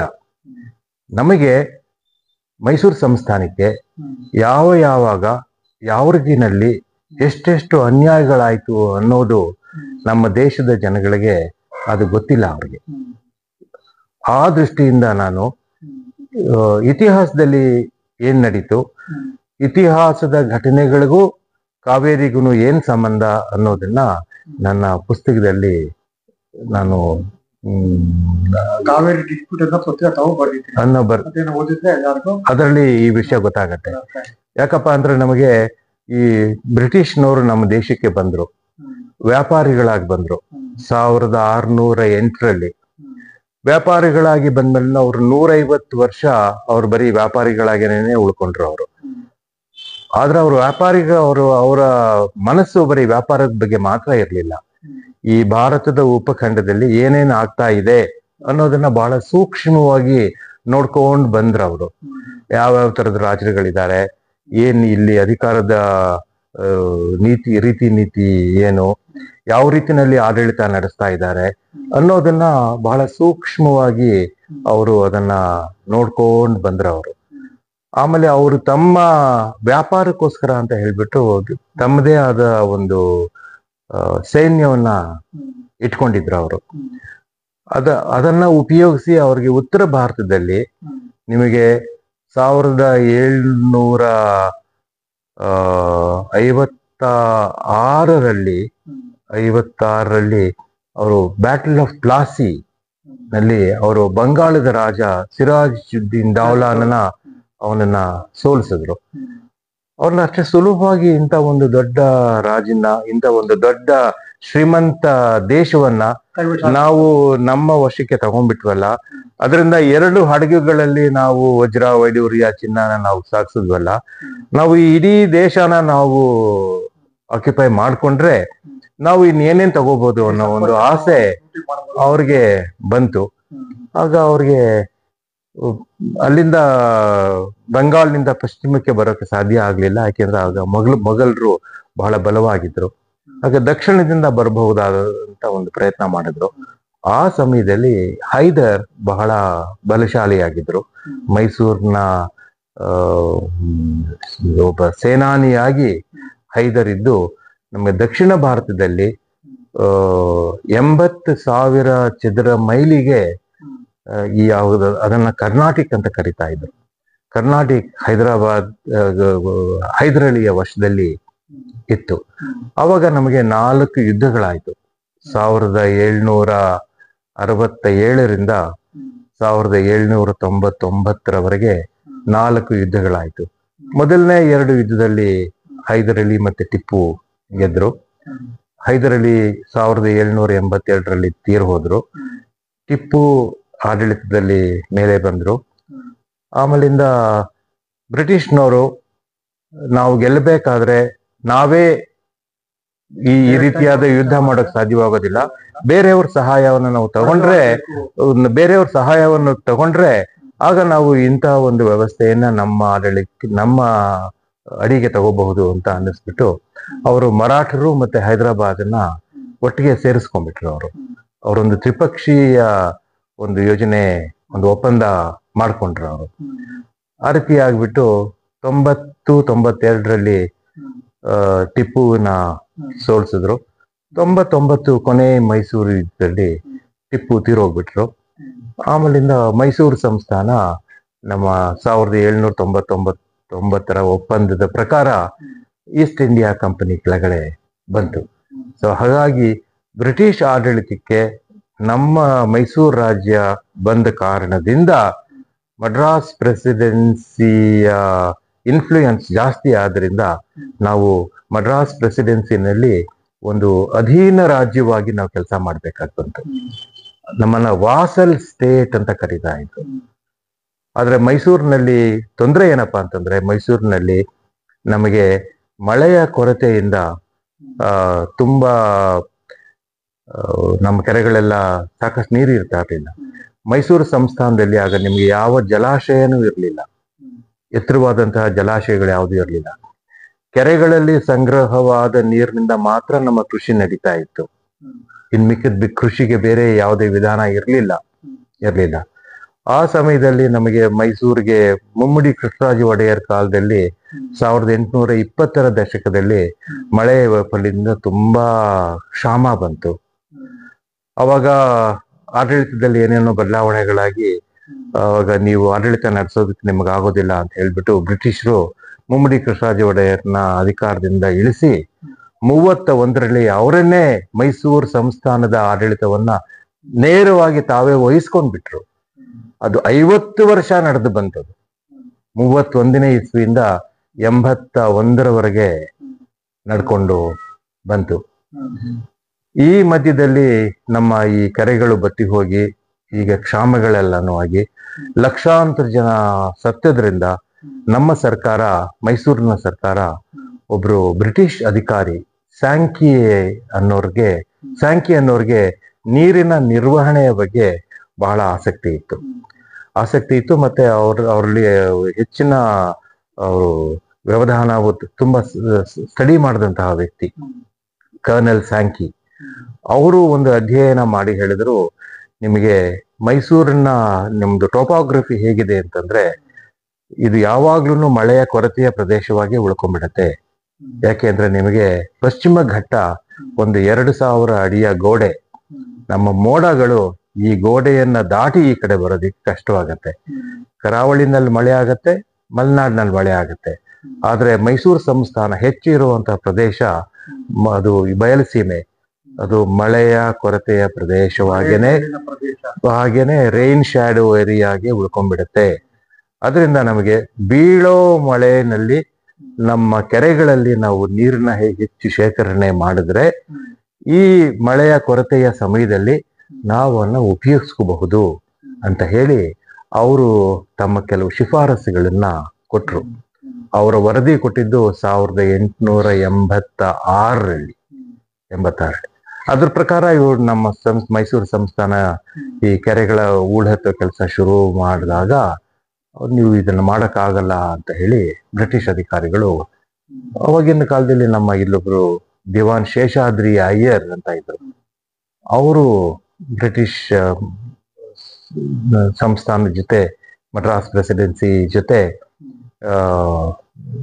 ಪತ್ರ ವ್ಯವಹಾರವನ್ನು ಮಾಡಿ, ಇದು ನಮಗೆ ನಮ್ಮ ನಾಡಿನಲ್ಲಿ ಬೀಳುವಂತಹ ನೀರನ್ನ ನಾವು ಕೃಷಿಗೆ ನಾವು ಉಪಯೋಗಿಸ್ಕೋಬಹುದು, ಇದಕ್ಕೆ ಬೇರೆಯವರಿಂದ ನಾವು ಅಪ್ಪಣೆ ಪಡ್ಕೋಬೇಕಾಗಿಲ್ಲ, ನಾವು ಇದುವರೆಗೂ ನಮ್ಮ ಪ್ರದೇಶದಲ್ಲಿ ಬಿದ್ದ ಮಳೆಯ ನೀರನ್ನು ಉಪಯೋಗಿಸ್ಕೊಳ್ಳೋದಿಕ್ಕೆ ಸಾಧ್ಯವಾಗಿಲ್ಲದೆ ಹೋದ್ರೆ ಈ ನೀರಿನ ಮೇಲೆ ನಮಗೆ ಯಾವುದೇ ಹಕ್ಕು ಇಲ್ಲ ಅನ್ನೋ ಪ್ರತಿಪಾದನೆಯನ್ನ ನಾವು ಒಪ್ಪೋಕೆ ಸಾಧ್ಯ ಇಲ್ಲ ಅಂತ ಬರೆದ್ರು ಅವರು ಬ್ರಿಟಿಷ್ ಸರ್ಕಾರಕ್ಕೆ. ಆದ್ರೂ ಸಹ ನಮಗೆ 1898ರಲ್ಲಿ ಮೊದಲನೇ ಒಪ್ಪಂದ ಆಯ್ತು, ಮತ್ತೆ 1924ರಲ್ಲಿ ಎರಡನೇ ಒಪ್ಪಂದ ಆಯ್ತು. ಸೊ ಹೀಗಾಗಿ ನೀವು ಚರಿತ್ರೆಯನ್ನ ನೋಡ್ತು ಅಂತಂದ್ರೆ ಮೈಸೂರಿಗೆ ಆದ ಅನ್ಯಾಯ ಏನು ಅಂತ ನಿಮ್ಗೆ ಗೊತ್ತಾಗತ್ತೆ ಅನ್ನೋ ರೀತಿನಲ್ಲಿ ಇದುವರೆಗೂ ತಮಿಳ್ನಾಡು ಏನ್ ಹೇಳುತ್ತೆ ಅದನ್ನೇ ನಮ್ಮ ಇಡೀ ಭಾರತ ಕೇಳಿ ನಂಬ್ಕೊಂಡು ಬಂದಿದೆ. ಮೈಸೂರಿನ ಮೈಸೂರಿನ ಒಂದು ನಾಣ್ಯಕ್ಕೆ 2 ಭಾಗ ಇರುತ್ತಲ್ಲ, ಮೈಸೂರಿನ ಈ ವಿವಾದದ 2ನೇ ಭಾಗ ಯಾವುದು, 2ನೇ ಮುಖ ಏನು ಅನ್ನೋದು ಹೆಚ್ಚು ಜನರಿಗೆ ಗೊತ್ತಿಲ್ಲದೆ ಇರೋದ್ರಿಂದ ಅದನ್ನ ಈ ಮೂಲ ಮಾಹಿತಿಯ ಮುಖಾಂತರ ನಾವು ಈ ವಿವಾದವನ್ನ ಜನಗಳ ಮುಂದೆ ಇಡಬಹುದು ಅನ್ನೋ ಒಂದು ಪ್ರಯತ್ನ ನನ್ನ ಪುಸ್ತಕದಲ್ಲಿದೆ. ಈಗಲೂ ಪರಿಸ್ಥಿತಿ ಹಂಗೆ ಇದೆ. ಕಾವೇರಿ ತಮಿಳ್ನಾಡು ನೀರು ಕಳೆದಾಗ ನೀರು ಬಿಡ್ಬೇಕು, ತಿಬ್ಬದಿ ನೀರು ಬಿಡ್ಬೇಕು, ನಮ್ಗೆ ಇರ್ಲಕ್ ನೀರು ಬಿಡ್ತಾ ಇಲ್ಲ. ಇವಾಗ್ಲೂ ಒಂದು ಹಂತಕ್ಕೆ ಬಂದಿದೆ ಅದು. ನಮ್ಮ ಟ್ರೈಬ್ಯುನಲ್ ಆದ್ಮೇಲಿಂದ ಸುಪ್ರೀಂ ಕೋರ್ಟ್ ಹೋಗಿ ನಮಗೆ ಫೆಬ್ರವರಿ 2018ರಲ್ಲಿ ಸುಪ್ರೀಂ ಕೋರ್ಟ್ ಒಂದು ಆದೇಶವನ್ನ ಕೊಟ್ಟಿದ್ದಾರೆ. ಅದರ ಪ್ರಕಾರ ನಾವು ಪ್ರತಿ ವರ್ಷ ತಮಿಳುನಾಡಿಗೆ 177.25 TMC ನೀರನ್ನ ಹರಿಸಿದ್ರೆ ನಮ್ಮ ಜವಾಬ್ದಾರಿಗಳು ಮುಗಿಯುತ್ತೆ ಅಂತ ಅವ್ರು ಹೇಳಿದ್ದಾರೆ. ಬಟ್ ಅದರಲ್ಲಿ ಏನೇನೋ ಪ್ರಾಕ್ಟಿಕಲ್ ಸಮಸ್ಯೆಗಳಿದಾವೆ. ಮಳೆ ಕಮ್ಮಿ ಇತ್ತು ಅಂತಂದ್ರೆ ನೀವು ಪ್ರೋರಾಟ ಬೇಸಿಸ್ ಮೇಲೆ ಹಂಚ್ಕೊಳ್ಳಿ ಅಂತ ಹೇಳ್ತಾರೆ. ಅದ್ರ ವಿಷಯದಲ್ಲಿ ನಾವು ಅದು ನಿಜವಾದ ಸಮಸ್ಯೆಗಳೇನು ಅಂತ ನಾವು ಈ ಸಂಬಂಧಪಟ್ಟಂತಹ ಸಮಿತಿಗಳ ಮುಂದೆ ಮಂಡಿಸಿ ಅವ್ರ ಕಡೆಯಿಂದ ಅದಕ್ಕೆ ಬೇಕಾದಂತಹ ಸ್ಪಷ್ಟೀಕರಣವನ್ನ ತಗೋಬೇಕು. ಮತ್ತು ಈ ಸುಪ್ರೀಂ ಕೋರ್ಟ್ ಕೊಟ್ಟಿರುವಂತಹ ಈ ತೀರ್ಪು ಏನಿದೆ ಅದು ಮತ್ತೆ ಪುನರ್ ವಿಮರ್ಶೆಗೆ 2033ಕ್ಕೆ ಬರುತ್ತೆ, 15 ವರ್ಷ ಆದ್ಮೇಲೆ. ಅಲ್ಲಿವರೆಗೆ ನಾವು ಏನ್ ಮಾಡಬಹುದು, ಏನ್ ಮಾಡಬೇಕು ಅನ್ನೋ ವಿಷಯನ ನಮ್ಮಲ್ಲೇ ಒಂದು ಮಾಹಿತಿ ಸಂಗ್ರಹಣೆ ಆಗಿ ಮುಂದೆ ನಾವು ಯಾವ ರೀತಿಯಾದಂತಹ ಬದಲಾವಣೆಗಳನ್ನ ಕೇಳಬಹುದು, ಅದಕ್ಕೆ ಏನ್ ಕಾರಣ ಅಂತ ಹೇಳಿ ನಾವು ಅದಕ್ಕೆ ತಯಾರಾಗಬೇಕು. ಆಮೇಲೆ ತಾವು ಮೈಸೂರಿನಲ್ಲಿ 2002 ಕಮಿಷನ್ ಆಗಿ ಕೆಲಸ ಮಾಡ್ತಿದ್ವಿ. ಆಮೇಲೆ ಮತ್ತೆ ಟ್ರಾನ್ಸ್ಫರ್ ಆಗಿ ಬೇರೆ ಕಡೆ ನಾನು ಬೆಂಗಳೂರು ಸಿಟಿಗೆ ಜಾಯಿಂಟ್ ಕಮಿಷನರ್ ಆಫ್ ಪೊಲೀಸ್ ಆಗಿ ಹೋದೆ. ಸಿಟಿನಲ್ಲಿ ಇರೋವಾಗ್ಲೇನೆ ನನಗೆ IGP ಆಗಿ ಪ್ರಮೋಷನ್ ಬಂತು. ಅವಾಗ ನಾನು ಸಿಟಿನಲ್ಲೇ additional commissioner law and order ಆದೆ. ಆಮೇಲಿಂದ ಹೋಮ್ ಸೆಕ್ರೆಟರಿ PCAS ಅಂತ ಇದೆ, prisons crimes and auxiliary services. Auxiliary services ಅಂತಂದ್ರೆ ಈ fire services and home guards, ಇದಕ್ಕೆ ಸಂಬಂಧಪಟ್ಟಂತಹ ಬೇರೆ ಒಂದು ಹೋಮ್ ಸೆಕ್ರೆಟರಿ ಅಂತಿದ್ದಾರೆ. ನಾನು ಸುಮಾರು 1 ವರ್ಷ ಕಾಲ ಆ ಹೋಮ್ ಸೆಕ್ರೆಟರಿ ಆಗಿ ಕೆಲಸ ಮಾಡಿದೆ. ಆಮೇಲೆ ಬೇರೆ ಬೇರೆ ಇಲಾಖೆಗಳಲ್ಲಿ ಕೆಲಸ ಮಾಡಿ ಕೊನೆಗೆ IGP ಹೆಡ್ ಕ್ವಾರ್ಟರ್ಸ್ ಆಗಿದ್ದು ನಾನು 2009ರಲ್ಲಿ ನಿವೃತ್ತಿ ಆದೆ. 37 ವರ್ಷ ಕಾಲ ತಾವು ಸರ್ವಿಸ್ ಮಾಡಿ ಪೊಲೀಸ್ನಲ್ಲಿ 32 ವರ್ಷ, ಅದಕ್ಕಿಂತಲೂ ಮೊದಲು ಯೂನಿವರ್ಸಿಟಿನಲ್ಲಿ ಒಬ್ಬ ಲೆಕ್ಚರರ್ ಆಗಿ 5 ವರ್ಷ. ಇಷ್ಟೆಲ್ಲ ಒಂದು ಬಹಳ ಒಳ್ಳೆ ಕೆಲಸಗಳನ್ನು ತಾವು ಓಡಿಸ್ಕೊಂಡಿದ್ದೀರಿ. ಈಗ ಇದೆಲ್ಲ ಆದ್ಮೇಲೆ ತಾವು ಈ ಸಂಗೀತದಲ್ಲಿ ಆಸಕ್ತಿ ಇದೆ ಅಂದ್ಬಿಟ್ಟು ಕೇಳ್ಪಟ್ಟೆ. ಯಾವ ಸಂಗೀತದಲ್ಲಿ ಆಸಕ್ತಿ ತನಗೆ? ನಂಗೆ ಸಂಗೀತದಲ್ಲಿ ನಾನು ಯಾವುದೇ ಸಂಗೀತದ ಸಂಸಾರದಲ್ಲಿ ಹುಟ್ಟಿ ಬೆಳೆದವನಲ್ಲ. ನನಗೆ ಸಂಗೀತ ಸಾಮಾನ್ಯವಾಗಿ ತಂದೆಯಿಂದ, ತಾಯಿಯಿಂದ, ಬೇರೆಯವರಿಂದ ಕಲ್ತ್ಕೊಳ್ಳೋ ಒಂದು ಸಂಪ್ರದಾಯ ನಮ್ಮ ದೇಶದಲ್ಲಿ ಬೆಳೆದು ಬಂದಿದೆ. ನಾನು ಯಾವುದೇ ಒಂದು ಸಂಗೀತದ ಸಂಪ್ರದಾಯ ಇದ್ದಂತಹ ವ್ಯವಸ್ಥೆನಲ್ಲಿ ನಾನು ಬೆಳಿಲಿಲ್ಲ. ನಾನು ಮಧುಗಿರಿನಲ್ಲಿ ಇರೋವಾಗ ರೇಡಿಯೋನಲ್ಲಿ ಈ ಹಿಂದಿ ಹಾಡುಗಳು ಬರ್ತಾ ಇತ್ತು. ಹಿಂದಿ ಹಾಡುಗಳಲ್ಲಿ ಯಾವುದೋ ಒಂದು ವಾದ್ಯದ ಒಂದು ತುಣುಕುಗಳು ಬರ್ತಾ ಇತ್ತು. ಇದು ಏನಿದು ಶಬ್ದ, ಇದು ಏನಿದು ವಾದ್ಯ ಅಂತ ಹೇಳಿ ನನ್ನ ಗಮನ ಎಲ್ಲಾನು ಹಿಂದಿ ಹಾಡುಗಳಲ್ಲಿ ಆ ವಾದ್ಯದ ಬಗ್ಗೆ ಮಾತ್ರ ನನಗೆ ಕೇಳಿಸ್ತಾ ಇತ್ತು. ನನಗೆ ಈ ವಾದ್ಯದ ಹೆಸರೇನು, ಇದನ್ನ ಯಾರು ಬಾರಿಸ್ತಾರೆ ಹಾಗೆ ಅಂತ ಏನು ಗೊತ್ತಿರ್ಲಿಲ್ಲ. ಬಟ್ ಆ ಶಬ್ದ ಮಾತ್ರ ನನ್ನ ಮನಸ್ಸಿನಲ್ಲಿ ಯಾವಾಗ್ಲೂ ಉಳ್ಕೊಂಡ್ಬಿಡ್ತು, ತುಂಬಾ ಪರಿಣಾಮ ಮಾಡಿತ್ತು. ಆಮೇಲೆ ನಾನು ಕಾಲೇಜ್ ಸೇರ್ಕೊಂಡಾಗ ನಮ್ಮ ಟೀಚರ್ ಆಗಿದ್ದಂತಹ ರಾಜೀವ್ ತಾರಾನಾಥ್ ಅವರು ಒಂದು ಸರೋದ್ ಅನ್ನೋ ಒಂದು ವಾದ್ಯವನ್ನ ಬಾರಿಸ್ತಾರೆ. ಅವರ ಗುರು ಉಸ್ತಾದ್ ಅಲಿ ಅಕ್ಬರ್ ಖಾನ್ ಸಾಹೇಬ್ರ ಕಡೆಯಿಂದ ಕಲಿತಂತವರು. ಅಲಿ ಅಕ್ಬರ್ ಖಾನ್ ಸಾಹೇಬರೇ ಈ ಹಿಂದಿ ಹಾಡುಗಳಲ್ಲಿ ಈ ತುಣುಕುಗಳನ್ನ ಬಾರಿಸ್ತಾ ಇದ್ದು ಅಂತ ನನ್ನ ಗಮನಕ್ಕೆ ಬಂತು. ಹಾಗಾಗಿ ನಾನು ಸಂಗೀತ ಕಲಿಬೇಕು ಅಂತ ಹೊರಟೆ, ಅದು ಸಾಧ್ಯ ಆಗಲಿಲ್ಲ. ಆದರೆ ನನ್ನ ಮೊದಲನೇ ಪ್ರೇಮ, ಇಂಗ್ಲಿಷ್ನಲ್ಲಿ ಅದನ್ನ ಫಸ್ಟ್ ಲವ್ ಅಂತ ಹೇಳ್ತಾರೆ, ನನ್ನ ಫಸ್ಟ್ ಲವ್ ನನಗೆ ಮ್ಯೂಸಿಕ್ಗೆ. ಹಾಗಾಗಿ ನಾನು ಮುಖ್ಯವಾಗಿ ಸರೋದ್ ರಾಜೀವ್ ತಾರಾನಾಥ್ ಅವ್ರ ಸಂಗೀತ ನನಗೆ 75ನೇ ಇಸ್ವಿಯಿಂದ ಅವ್ರು ಇಲ್ಲಿವರೆಗೂ ಬಾರ್ತಿರುವಂತಹ ಸಂಗೀತ ನನ್ನ ಹತ್ರ ಇದೆ. ಅದ್ರ ಜೊತೆಗೆ ಅವ್ರ ಗುರುಗಳು ಅಲಿ ಅಕ್ಬರ್ ಖಾನ್ ಸಾಹೇಬ್ರು, ಅವ್ರು ಬಾರಿಸಿರೋ ಸಂಗೀತ 100 ಗಂಟೆಗಿಂತಲೂ ಜಾಸ್ತಿ ಇದೆ. ಮತ್ತೆ ಅವ್ರ ಘರಾನ ಹೆಸರು ಮೈಹರ್ ಅಲಾವುದ್ದೀನ್ ಖಾನ್ ಸೇನಿಯಾ ಘರಾನ ಅಂತ. ಸೇನಿಯಾ ಅಂದ್ರೆ ತಾನ್ಸೇನ್, ಆ ಘರಾನ ಅಂತ. ಸೊ ಹಾಗಾಗಿ ಈ ಮೈಹರ್ ಘರಾನೆಗೆ ಸೇರಿದಂತಹ ಬೇರೆ ಸಂಗೀತಗಾರರು, ಉದಾಹರಣೆಗೆ ರವಿಶಂಕರ್ ಅವರು, ಅವರ ಶ್ರೀಮತಿ ಆಗಿದ್ದಂತಹ ಅಲಿ ಅಕ್ಬರ್ ಖಾನ್ ಅವರ ತಂಗಿ ಆಗಿದ್ದಂತಹ ಅನ್ನಪೂರ್ಣಾ ದೇವಿ ಅವರ ಸಂಗೀತ, ಮತ್ತೆ ನಿಖಿಲ್ ಬ್ಯಾನರ್ಜಿ ಅಂತ ಒಬ್ರಿದ್ರು, ಅವರು ಸಿತಾರ್ ಬಾರಿಸ್ತಾರೆ, ಅವ್ರ ಸಂಗೀತ, ಪನ್ನಾಲಾಲ್ ಘೋಷ್ ಅನ್ನೋರು, ಅವರು ಬಾನ್ಸುರಿ ಅಂದ್ರೆ ಕೊಳಲು, ಉತ್ತರ ಭಾರತದವರೆಲ್ಲ ಉತ್ತರ ಭಾರತದವರನ್ನೇ. ರಾಜೀವ್ ತಾರಾನಾಥ್ ಅವರು ಸರೋದನ ಅಭ್ಯಾಸ ಮಾಡಿದಂತಹ ಮೊದಲನೇ ದಕ್ಷಿಣ ಭಾರತೀಯ. ಸೊ ಹಾಗಾಗಿ ನನಗೆ ಇವಾಗ್ಲೂ ಸಹ ನನ್ನ ಫಸ್ಟ್ ಲವ್ ನನಗೆ ಸಂಗೀತ. ಆದ್ರೆ ನಂಗೆ ಸಂಗೀತ ಕಲಿಯೋಕೆ ಆಗ್ಲಿಲ್ಲ. ಆದ್ರೆ ನನ್ನ ಸಂಗೀತ ಎಷ್ಟು ಸಾಧ್ಯ ಅಷ್ಟನ್ನ ಕೇಳಿ ತಿಳ್ಕೊಂಡಿದ್ದೀನಿ. ಮತ್ತೆ ಯಾವುದು ಒಳ್ಳೆ ಸಂಗೀತ, ಯಾವುದು ಒಳ್ಳೆ ಸಂಗೀತ ಅಲ್ಲ ಅಂತ ಹೇಳೋ ಅಷ್ಟು ಸ್ವಲ್ಪ ಮಟ್ಟಿನ ಜ್ಞಾನ ಆದ್ರೂ ನಾನು ಪಡ್ಕೊಂಡಿದ್ದೀನಿ, ಕೇಳಿ ಮಾತ್ರ. ಸಂಗೀತದ ಆಸ್ವಾದ್ಯವನ್ನು ಕವಿದು ಯಾವ್ದು ಒಳ್ಳೆ ಸಂಗೀತ, ಯಾವ್ದು ಕೆಟ್ಟ ಸಂಗೀತ, ಆಸ್ವಾದ್ಯ ಮಾಡ್ತಕ್ಕಂಥ ಸಂಗೀತ ಯಾವ್ದು, ನಮ್ಮ ಮನಸ್ಸಿಗೆ ನೆಮ್ಮದಿ ಕೊಡ್ತಾ ಇರ್ತಕ್ಕಂಥ, ತೃಪ್ತಿ ಕೊಡ್ತಕ್ಕಂಥ ಸಂಗೀತ ಯಾವುದು ಅಂದ್ರೆ ತಾವು ಮಾಡಕ್ ಸಾಧ್ಯ. ಅದ್ರಲ್ಲಿ ತಾವು ತಲ್ಲಿನ. ಆಮೇಲೆ ತಾವು ಸುಮಾರೊಂದು 30 ಸರ್ವಿಸ್ ಮಾಡಿದ್ರಿ.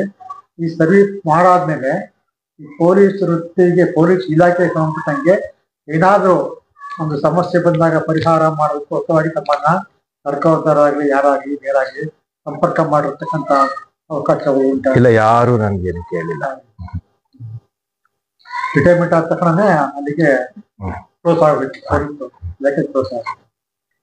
ನಾನು ಅದಾದ್ಮೇಲೆ ನಾನು ಬೇರೆ ಒಂದು, ನನಗೆ ಈ ವಿದ್ಯಾಸಂಸ್ಥೆಗಳ ಬಗ್ಗೆ ಮತ್ತೆ ನಮ್ಮ ಎಜುಕೇಶನ್ ಬಗ್ಗೆ ನನಗೆ ಒಂದು ದೊಡ್ಡ ಪ್ಯಾಷನ್ ಇದ್ದಿದ್ರಿಂದ ನಾನು ಈ ಮಲ್ಟಿನ್ಯಾಷನಲ್ ಕಂಪ್ನಿಗಳಲ್ಲಿ ಪೊಲೀಸ್ನವರು ಅಂದ್ರೆ ಸೆಕ್ಯೂರಿಟಿ ಜಾಬ್ ಅಂತ ಹೇಳಿ ಕೆಲವು ಕರೀತಾರೆ. ನಾನು ಆ ತರ ಯಾವುದೇ ಕೆಲಸನೂ ಒಪ್ಕೊಳ್ಳಿಲ್ಲ. ನಾನು ಬೆಂಗಳೂರಿನಲ್ಲಿ ಒಂದು ಎಜುಕೇಶನಲ್ ಟ್ರಸ್ಟ್ ಇತ್ತು.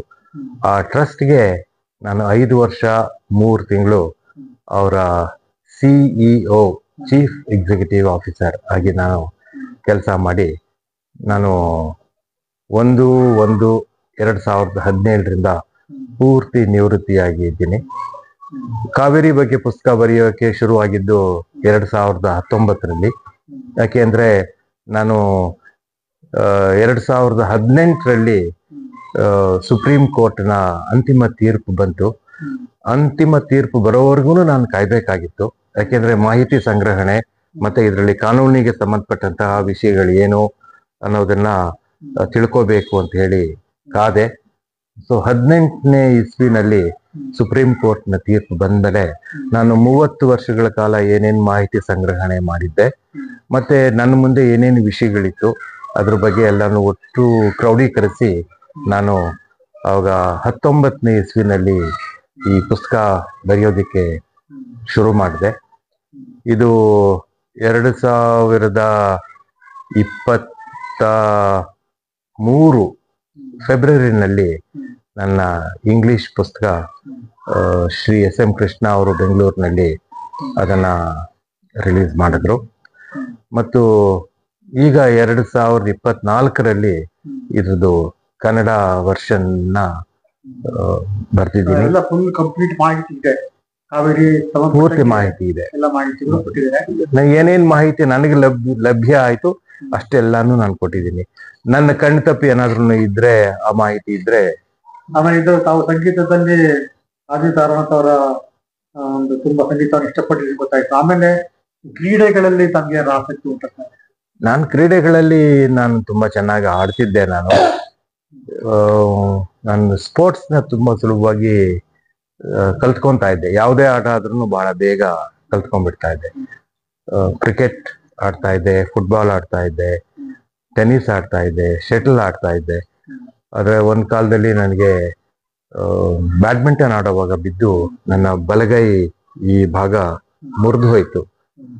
ಅದರಿಂದ ನನಗೆ ಈ ರಿಸ್ಟ್ ಉಪಯೋಗಿಸೋ ಅಂತ ಆಟನ ನನಗೆ ಆಗ್ಲಿಲ್ಲ. ಆಮೇಲೆ ನನ್ನ ವೈಯಕ್ತಿಕ ಜೀವನದಲ್ಲಿ ಏನೇನೋ ಬದಲಾವಣೆಗಳಾಗಿ ನಾನು ಈ ಸ್ಪೋರ್ಟ್ಸ್ ನಿಂದ ನಾನು ವಿಡ್ರಾ ಆಗ್ಬಿಟ್ಟೆ. ನಾನು ಸೊ ಹಾಗಾಗಿ ಹಿಂದೆ ನಮ್ಗೆ ಹವ್ಯಾಸಗಳು ಊಟ ಸರ್, ಸ್ಟಾಂಪ್ ಕಲೆಕ್ಷನ್ ಮಾಡೋದು, ಸಿನಿಮಾ ನೋಡೋದಾಗ್ಲಿ, ಸಂಗೀತ ಕೇಳೋದಾಗ್ಲಿ, ಈ ತರದ ಬೇರೆ ಬೇರೆ. ಸಂಗೀತ ಬರೀ ಕೇಳೋದೇ ಅಲ್ಲ, ಅದನ್ನ ನಾನು ಎಲ್ಲಾ ರೀತಿಯಾದ ಸಂಗೀತ ನಾನು ಕೇಳ್ತೀನಿ. ಮತ್ತೆ ಹಿಂದೂಸ್ತಾನಿ ಸಂಗೀತ, ನನ್ನ ಹತ್ರ ಇರೋ ಹೆಚ್ಚು ಸಂಗೀತ ಹಿಂದೂಸ್ತಾನಿ ಸಂಗೀತನೇ.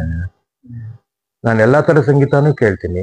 ನನ್ನ ಹತ್ರ ಸುಬ್ಬಲಕ್ಷ್ಮಿ ಅವ್ರ ಸಂಗೀತನೂ ಇದೆ, ಮತ್ತೆ ಪಾಶ್ಚಿಮಾತ್ಯ ಸಂಗೀತನೂ ನನ್ನ ಹತ್ರ ಇದೆ, ವೆಸ್ಟರ್ನ್ ಕ್ಲಾಸಿಕಲ್ ಸಹ ಇದೆ. ಆದ್ರೆ ನನಗೆ ಯಾವ ಸಂಗೀತನ ನೀನು ತುಂಬಾ ಇಷ್ಟಪಟ್ಟು ಕೇಳಿ ಕೂತ್ಕೊಂಡು ಯಾವಾಗ್ಲೂ ಕೇಳ್ತೀಯ ಅಂತಂದ್ರೆ ನಾನು ಸುಲಭವಾಗಿ ಹಿಂದೂಸ್ತಾನಿ ಸಂಗೀತ ಹೊರಡ್ತೀನಿ. ಈಗ ತಾವು ನಿವೃತ್ತಿಯಾಗಿ ಸುಮಾರು 18 ವರ್ಷ ಆಗಿದೆ. 15 ವರ್ಷ. ಈಗ ತಮ್ಮ ನಿವೃತ್ತಿ ದಿನ ಹೇಗಿದೆ? ನಾನು ಚೆನ್ನಾಗಿದ್ದೀನಿ.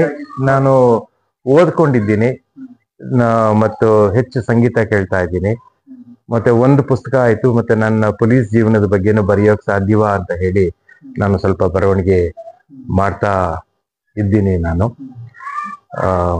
ಹಾಗಿದೆ. ಮತ್ತೆ ನನಗೆ ಈ ಕಾವೇರಿ ಬಗ್ಗೆ ಓದ್ತಾ ಇರೋ ಸಂದರ್ಭದಲ್ಲಿ ನಮ್ಮ ದೇಶದಲ್ಲಿ ಈ 1857 ಮೊದಲನೇ ಸ್ವಾತಂತ್ರ್ಯ ಸಂಗ್ರಾಮ ಆಗೋಕ್ ಶುರು ಆಯ್ತಲ್ಲ, ಅಲ್ಲಿಂದ ಮುಂದಿನ ಬೆಳವಣಿಗೆಗಳೇನು ಅಂತ ನೋಡ್ತಾ ಇದ್ದು, ಅಲ್ಲಿಂದ ನಮ್ಮ ಸ್ವಾತಂತ್ರ್ಯ ಬಂತಲ್ಲ 1947 ಅಲ್ಲಿವರೆಗೂ ಏನೇನು ಘಟನೆಗಳಾಯ್ತು, ಯಾವ್ಯಾವ ತರದ ರಾಜಕಾರಣಿಗಳು ಇದ್ರು, ಮತ್ತೆ ಅದ್ರಲ್ಲಿ ಮುಖ್ಯವಾದಂತಹ ರಾಜಕಾರಣಿಗಳು ಯಾರು, ಅವ್ರು ಏನೇನ್ ಮಾಡಿದ್ರು, ಈ ಪರದೆಯ ಹಿಂದೆ ನಡೆದಂತಹ ಘಟನೆಗಳು ಏನು ಅನ್ನೋದ್ರ ಬಗ್ಗೆ ಇತ್ತೀಚಿನ ದಿನಗಳಲ್ಲಿ ಸುಮಾರು ಪುಸ್ತಕಗಳು ಬಂದಿದ್ದಾವೆ.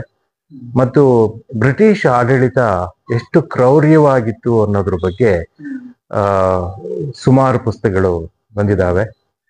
ಅದನ್ನ ಮೊದಲು ಬರೆದವರು ವಿಲ್ ಡ್ಯೂರಾಂಟ್ ಅಂತ ಅವರು ಹಿಸ್ಟ್ರಿ ಆಫ್ ವರ್ಲ್ಡ್ ಸಿವಿಲೈಸೇಷನ್ ಅಂತ ಹೇಳಿ ಅವರು 11 ವಾಲ್ಯೂಮ್ನ ಒಂದು ಪುಸ್ತಕನ ಬರೆದ್ರು.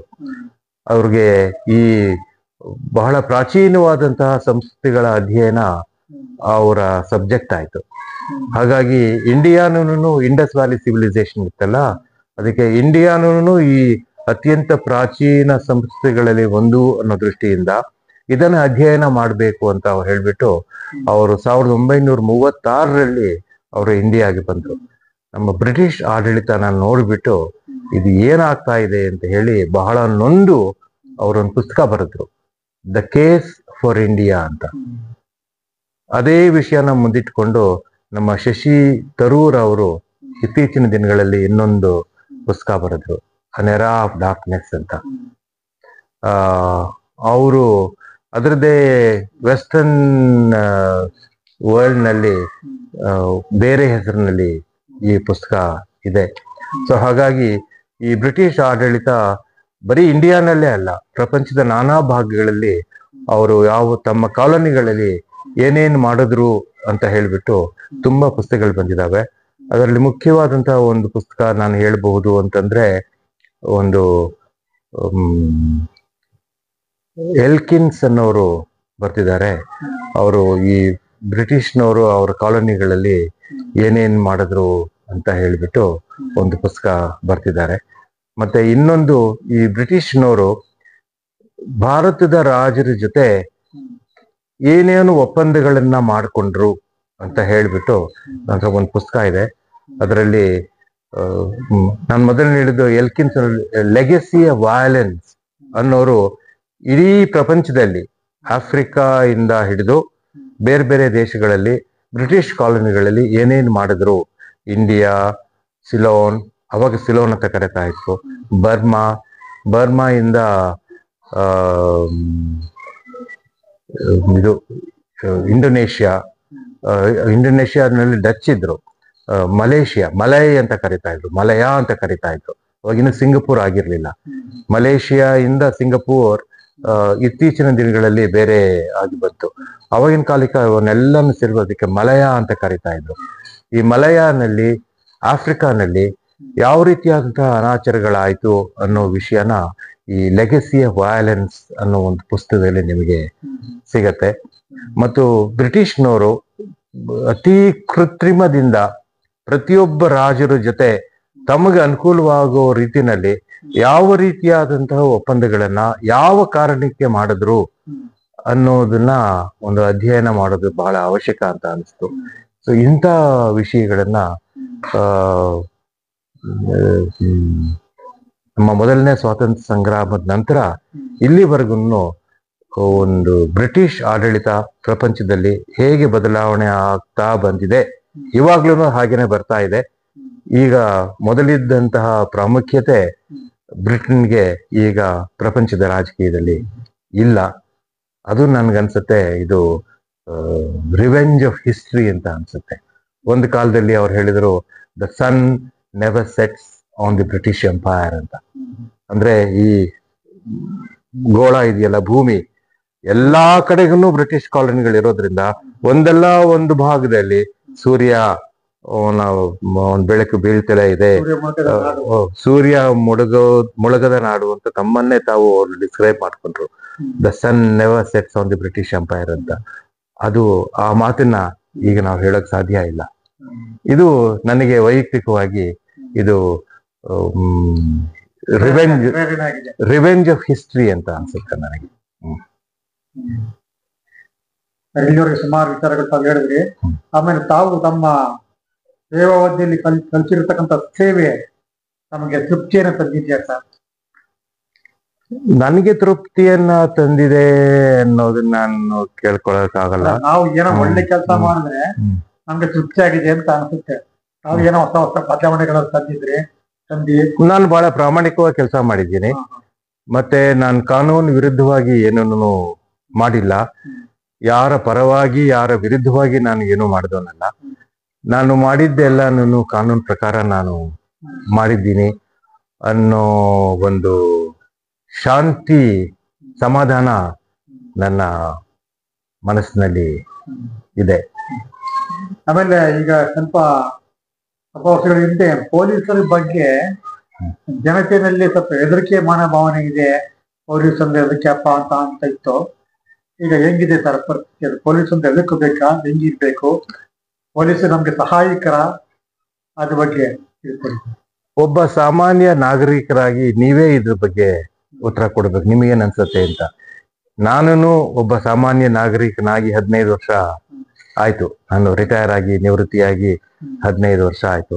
ನಾನು ಒಬ್ಬ ಸಾಮಾನ್ಯವಾದ ವ್ಯಕ್ತಿಯಾಗಿ ನಾನು ಓಡಾಡ್ತಾ ಇರ್ಬೇಕಾದ್ರೆ ನಮ್ಮ ರಾಜಕೀಯ ವ್ಯವಸ್ಥೆ ಹೇಗಿದೆ, ನಮ್ಮ ಆಡಳಿತ ವ್ಯವಸ್ಥೆ ಹೇಗಿದೆ ಅಂತ ನಾನು ನೋಡ್ಕೊಂಡು ಬಂದಿದ್ದೀನಿ.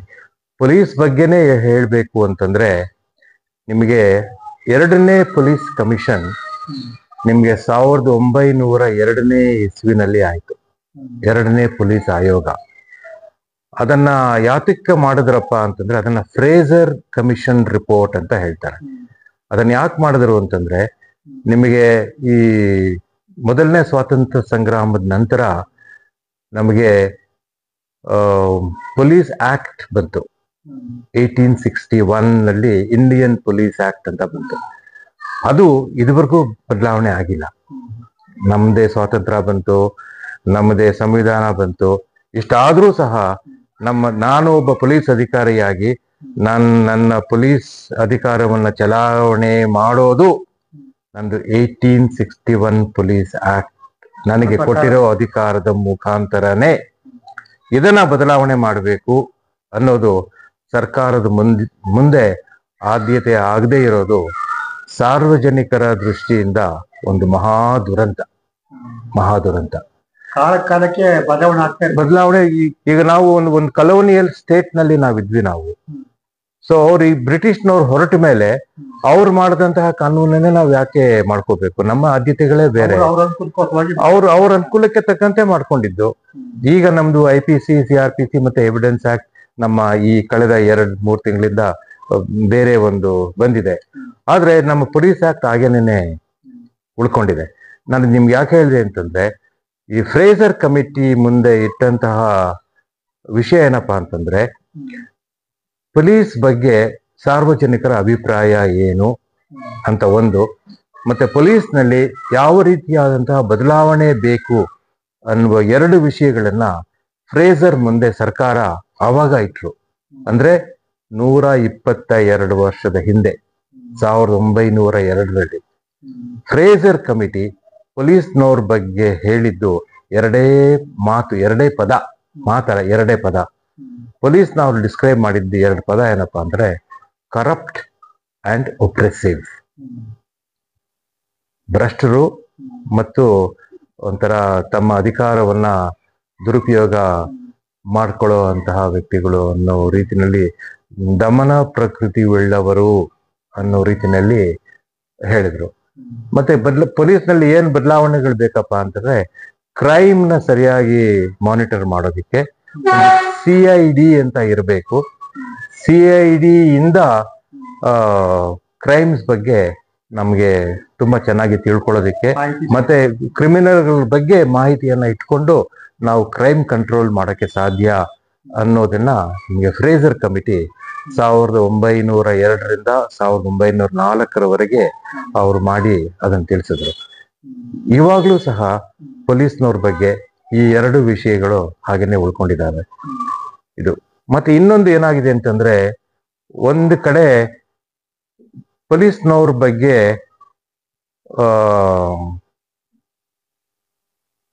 ಹೆದರಿಕೆ ಬಿಡಿ, ಪೊಲೀಸ್ನವ್ರ ಬಗ್ಗೆ ಇದ್ದಂತಹ ನಾವು ಇವ್ರ ವಿರುದ್ಧ ಹೋಗಬಾರ್ದು, ನಾವು ಇವ್ರ ಮೇಲೆ ನಾವು ಕೈ ಮಾಡಬಾರ್ದು, ಇವ್ರ ಮೇಲೆ ಯಾವುದೇ ರೀತಿಯಾದಂತಹ ನಾವು ಬಲ ಪ್ರಯೋಗ ಮಾಡಬಾರ್ದು ಅನ್ನೋದು ನಮ್ಮ ಜನರ ಮನಸ್ಸಿನಲ್ಲಿತ್ತು.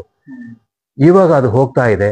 ಯಾಕೆ ಅಂತಂದ್ರೆ ಯಾವನೋ ಒಬ್ಬ ವ್ಯಕ್ತಿ ಹಣದ ಪ್ರಯೋಗದಿಂದ ಅಥವಾ ಬೇರೆ ರಾಜಕೀಯ ಪ್ರಯೋಗದಿಂದ ನಾನು ಪೊಲೀಸ್ನವನ್ನ ನನ್ನ ಅಧೀನದಲ್ಲಿ ಇಟ್ಕೊಳ್ಳಕ್ಕೆ ಸಾಧ್ಯ ಅನ್ನುವ ಒಂದು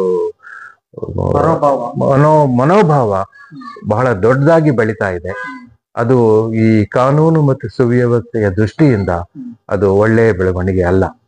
ಇವಾಗ ನೋಡಿ, ರಸ್ತೆನಲ್ಲಿ ನಿಂತಿರೋ ಟ್ರಾಫಿಕ್ ಕಾನ್ಸ್ಟೇಬಲ್ಗಳ ಮೇಲೆ ಅಸಾಲ್ಟ್ ಆಗೋ ಕೇಸ್ಗಳು ಜಾಸ್ತಿ ಆಗ್ತಾ ಇದ್ದಾವೆ.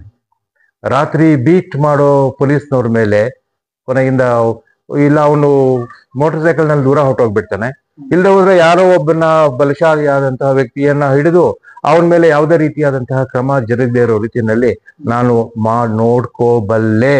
ಮಾಡಬಲ್ಲೆ ಅನ್ನುವ ಒಂದು ಅಭಿಪ್ರಾಯ ಅವ್ರ ಮನಸ್ಸಿನಲ್ಲಿದ್ದು ಕೊನೆಗಿಂತ ಪೊಲೀಸ್ನವ್ರ ಮೇಲೆ ಆಗುವಂತಹ ಈ ಹಲ್ಲೆ ಪ್ರಕರಣ ಅದು ಒಳ್ಳೇದಲ್ಲ.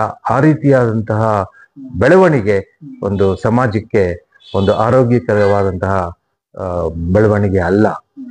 ಅದು ಇತ್ತೀಚಿನ ದಿನಗಳಲ್ಲಿ ಬೆಳೀತಾ ಇದೆ. ಅದು ಯಾತಕ್ಕೆ ಅಂತಂದ್ರೆ ಅದಕ್ಕೊಂದು ಪ್ಯಾರಲಲ್ ವ್ಯವಸ್ಥೆ ಬೆಳ್ಕೊಂಡು ಬರ್ತಾ ಇದೆ. ಅದು ಒಳ್ಳೇದಲ್ಲ. ಇತ್ತೀಚೆಗೆ ಈ ಪೊಲೀಸರು ಈಗಿನ ಕಾಲಕ್ಕೆ ಈ ಸಮಕಾಲೀನ ವರ್ಷಗಳಲ್ಲಿ ಈ ಪೊಲೀಸರ ಕೆಲಸದಲ್ಲಿ ಈ ರಾಜಕೀಯ ಹಸ್ತಕ್ಷೇಪಗಳು ಜಾಸ್ತಿ ಆಗ್ತಾ ಇದೆ. ಈ ಹಸ್ತಕ್ಷೇಪಗಳು ಆಗೋದ್ರಿಂದ ಪೊಲೀಸ್ ಕೆಲಸದ ಮೇಲೆ ಪರಿಣಾಮ ಹೇಗೆ ಉಂಟಾಗುತ್ತೆ? ನೋಡಿ, ನನಗೆ ಬೆಂಗಳೂರಿನಲ್ಲಿ ಇನ್ನೊಬ್ರು ನಿಮ್ಮಂತ ಅವರು ಒಂದು ಟಿವಿ ಚಾನೆಲ್ನವ್ರನ್ನ ಕೇಳಿದ್ರು, ನೀವು ಪೊಲೀಸ್ ಇಲಾಖೆಗೆ ಹೋಗ್ತೀರಾ ಅಂತಂದ್ರು. ನಾನು ಖಡಾಖಂಡಿತವಾಗಿ ಹೋಗೋದಿಲ್ಲ ಅಂತ ಹೇಳಿದೆ. ಯಾಕೆಂದ್ರೆ ನಾನು ನೋಡಿದ ಪೊಲೀಸ್ ವ್ಯವಸ್ಥೆನೇ ಬೇರೆ, ಇವಾಗಿರುವಂತಹ ಪೊಲೀಸ್ ವ್ಯವಸ್ಥೆನೇ ಬೇರೆ. ಆ ದೃಷ್ಟಿಯಿಂದ ಇದುವರೆಗೆ ಹೇಗೆ ಪೊಲೀಸ್ ಇಲಾಖೆ ಬೆಳೆದು ಬಂತು ಆ ರೀತಿ ಇವಾಗ ಇಲ್ಲ. ಬೇರೆ ಬೇರೆ ಶಕ್ತಿಗಳ ಇಂಟರ್ಫಿಯರೆನ್ಸ್ ನಿಂದ ನಮಗೆ ಒಂದು ಬ್ಯೂರೋಕ್ರಸಿ ತುಂಬಾ ವೀಕ್ ಆಗ್ತಾ ಇದೆ. ಎಷ್ಟರ ಮಟ್ಟಿಗೆ ಅಂದ್ರೆ ಬ್ಯೂರೋಕ್ರಸಿ ಇಲ್ವೇನೋ ಅನ್ನೋ ಒಂದು ಹಂತವನ್ನ ನಾವು ತಲುಪಿದ್ದೀವಿ. ಸೊ ಆ ದೃಷ್ಟಿಯಿಂದ ಈ ರಾಜಕೀಯ ಶಕ್ತಿಗಳು ಬೆಳೀತಾ ಬಂದಿದೆ. ನಿಮಗೆ 1983ನೇ ಇಸ್ವಿನಲ್ಲಿ ನಮ್ಮ ರಾಮಕೃಷ್ಣ ಹೆಗಡೆ ಅವರು ಅಧಿಕಾರಕ್ಕೆ ಬಂದಾಗ ಅವರು ಅಧಿಕಾರಿಗಳ ವರ್ಗಾವಣೆಯಲ್ಲಿ ರಾಜಕೀಯವಾಗಿ ಬಲಿಷ್ಠರಾಗಿರುವಂತಹ ರಾಜಕಾರಣಿಗಳ ಅಭಿಪ್ರಾಯವನ್ನ ಪಡ್ಕೋಬೇಕು ಅನ್ನೋ ಒಂದು ವ್ಯವಸ್ಥೆಯನ್ನು ಶುರು ಮಾಡಿದ್ದು. ಆವಾಗ ಶುರುವಾಗಿದ್ದು ಈ ಕಾಯಿಲೆ ಬಹಳ ದೊಡ್ಡದಾಗಿ ಬೆಳಕೊಂಡು ರುಚಿ ನೋಡಿದ್ಮೇಲೆ ಬಿಡಲ್ಲ ರಾಜಕೀಯದು. ಅದಕ್ಕೆ ಹೇಳಿದೆ ಟೇಸ್ಟ್ ಆಫ್ ಬ್ಲಡ್ ಅಂತ ಹೇಳಿ. ಅಧಿಕಾರ ಪೊಲೀಸ್ ಎಲ್ಲ ರಾಜಕೀಯದಿಂದ ಹೊರತಾಗಿರ್ಬೇಕು. ಸ್ವತಂತ್ರ ಕೊಟ್ರೆ ಒಳ್ಳೆ ಸಮಾಜ ನಿರ್ಮಾಣ ಮಾಡೋಕೆ ಅನುಕೂಲ ಆಗುತ್ತೆ, ಸಾಧ್ಯ. ಈಗ ಪೊಲೀಸ್ ಇಲಾಖೆಯಲ್ಲಿ ತುಂಬಾ ಭ್ರಷ್ಟಾಚಾರ ನಡೀತಾಗಿದೆ. ನೇಮಕಾತಿಯಿಂದ ಹಿಡಿದು ಜನಸೇವೆ ತನಕ ಭ್ರಷ್ಟಾಚಾರ ನಡೀತಾ ಇದೆ ಅಂತ ಒಂದು ಅಪವಾದ ಇದೆ ಸರ್. ಅದ್ರ ಬಗ್ಗೆ ತಮ್ಮ ಅಭಿಪ್ರಾಯ ಅಂತ? ನಿಮಗೆ ನೇಮಕಾತಿನಲ್ಲಿ ಭ್ರಷ್ಟಾಚಾರ ಇದೆ ಅಂತ ನಿಮ್ದು ಲಾಸ್ಟ್ ಸಬ್ ಇನ್ಸ್ಪೆಕ್ಟರ್ ರಿಕ್ರೂಟ್ಮೆಂಟ್ ನೋಡಿದ್ರೆ ನಿಮಗೆ ಗೊತ್ತಾಗತ್ತೆ. ನಿಮಗೆ ಒಂದು ಕಾಲದಲ್ಲಿ ನೋಡಿ, ಇದು ತುಂಬಾ ದುಃಖದ ಸಂಗತಿ. ಒಂದು SP ಗಳಿಗೆ ಸಬ್ ಇನ್ಸ್ಪೆಕ್ಟರ್ಗಳನ್ನ ಅಲ್ಲ, ಕಾನ್ಸ್ಟೇಬಲ್ಗಳನ್ನ ರಿಕ್ರೂಟ್ಮೆಂಟ್ ಮಾಡ್ಕೊಳ್ಳುವಂತಹ ಅಧಿಕಾರವನ್ನ ಸರ್ಕಾರ ಕೊಟ್ಟಿತ್ತು. ಅದನ್ನ ಕಿತ್ಕೊಂಡ್ಬಿಡ್ತು. ಯಾತಕ್ಕೆ? ಈ ಅಧಿಕಾರವನ್ನ ಸಂಬಂಧಪಟ್ಟಂತಹ ಅಧಿಕಾರಿಗಳು ಸರಿಯಾಗಿ ಉಪಯೋಗಿಸ್ಲಿಲ್ಲ. ಬೇರೆ ಬೇರೆ ಆಪಾದನೆಗಳು ಬರೋದಿಕ್ಕೆ ಅವರು ಅವಕಾಶ ಮಾಡಿಕೊಟ್ರು ಅನ್ನೋ ಕಾರಣಕ್ಕೋಸ್ಕರ ಕೊನೆಗೆ ಒಂದು ಇದನ್ನ ಪೊಲೀಸ್ ಕಾನ್ಸ್ಟೇಬಲ್ಗಳ ರಿಕ್ರೂಟ್ಮೆಂಟ್ ಸೆಂಟ್ರಲೈಸ್ ಆಗೋಯ್ತು. ಆಮೇಲಿಂದ ಆಫೀಸರ್ಗಳ ರಿಕ್ರೂಟ್ಮೆಂಟ್ ಏನಾಯ್ತು ಅಂತ ಈಗ ನೀವು ಕಳೆದ 2 ವರ್ಷಗಳಲ್ಲಿ ನೀವು ನೋಡಿದ್ದೀರಿ. ನಾನು ಅದ್ರ ಬಗ್ಗೆ ಬರ್ತದೆ. ಅದಕ್ಕೆ ನಿಮ್ದು ಇವಾಗ ನೋಡಿ, ಒಂದು ವಚನ ಇದೆ, ಅದರಲ್ಲಿ ಬಸವಣ್ಣವ್ರು ಹೇಳ್ತಾರೆ, ಇಲ್ಲ ಒಲೆ ಹತ್ತಿ ಉರಿದೊಡೆ ನಿಲ್ಲಬಹುದಲ್ಲದೆ ದರೆ ಹತ್ತಿ ಉರಿದ್ರೆ ನಿಲ್ಲಲಾಗದು. ಮತ್ತೆ ಏರಿ ನೀರುಂಡರೆ ಬೇಲಿಕೆಯ ಮೇವಡೆ ನಾರಿ ತನ್ನ ಮನೆಯಲ್ಲೇ ಕಳುವಡೆ ಇಲ್ಲ ತಾಯಿಯ ಮೊಲೆ ಹಾಲು ನಂಜಾಗಿ ಕೊಳುವಡೆ ಇನ್ನಾರಿಗೆ ದೂರುವೆ ತಂದೆ ಕೂಡಲ ಸಂಗಯ್ಯ ಅಂತ ಹೇಳ್ಬಿಟ್ಟು.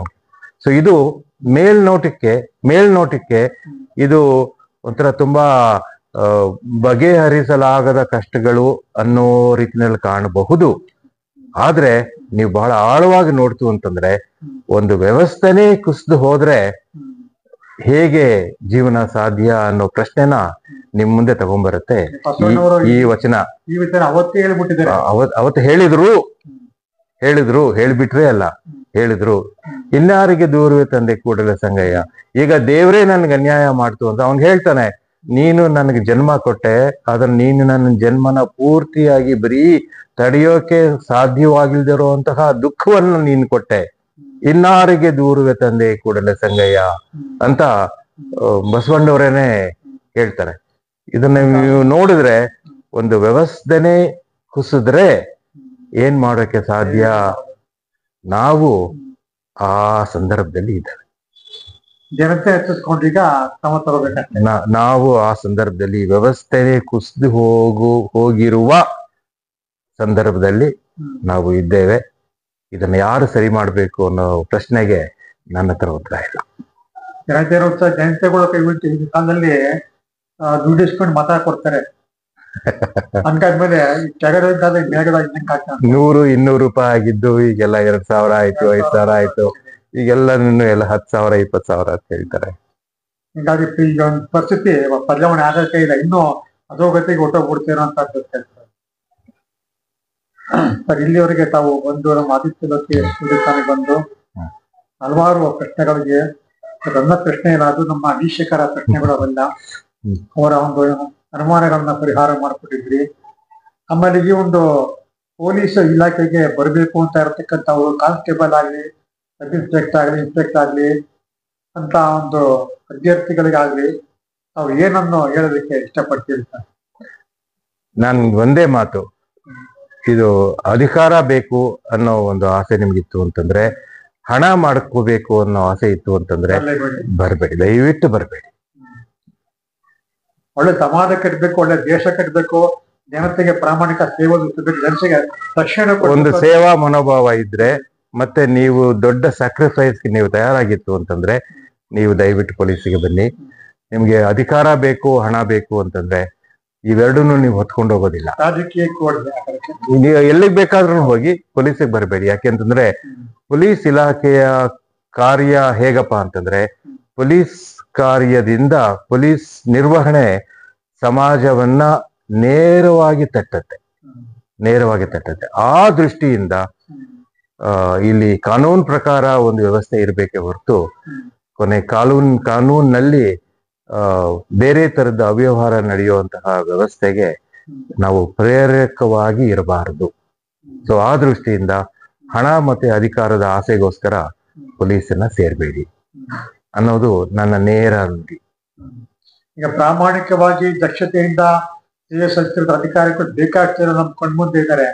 ಅವ್ರ ತರ ಸೇವೆ ಮಾಡ್ಬೇಕು, ಜನತೆಗೆ ಸಮಾಜಕ್ಕೆ ಒಳ್ಳೆ ಕೆಲಸ ಕೊಡ್ಬೇಕು ಅಂದಿದ್ರೆ ದಯಮಾಡಿ ಪೊಲೀಸ್ ಇಲಾಖೆಗೆ ಬನ್ನಿ ಅಂತ ನಾವು ಕರೆ ಕೊಡಕ್ಕೆ ಪ್ರಯತ್ನ ಪಡ್ತೀವಿ. ಅಂತ ವೆಹಿಕಲ್ನ ಗುರ್ತಿಸಿ ನೀವು ಅವ್ರಿಗೆ ನಮ್ಮ ಸಮಾಜಕ್ಕೆ ಪರಿಚಯ ಮಾಡ್ಕೊಡಿ.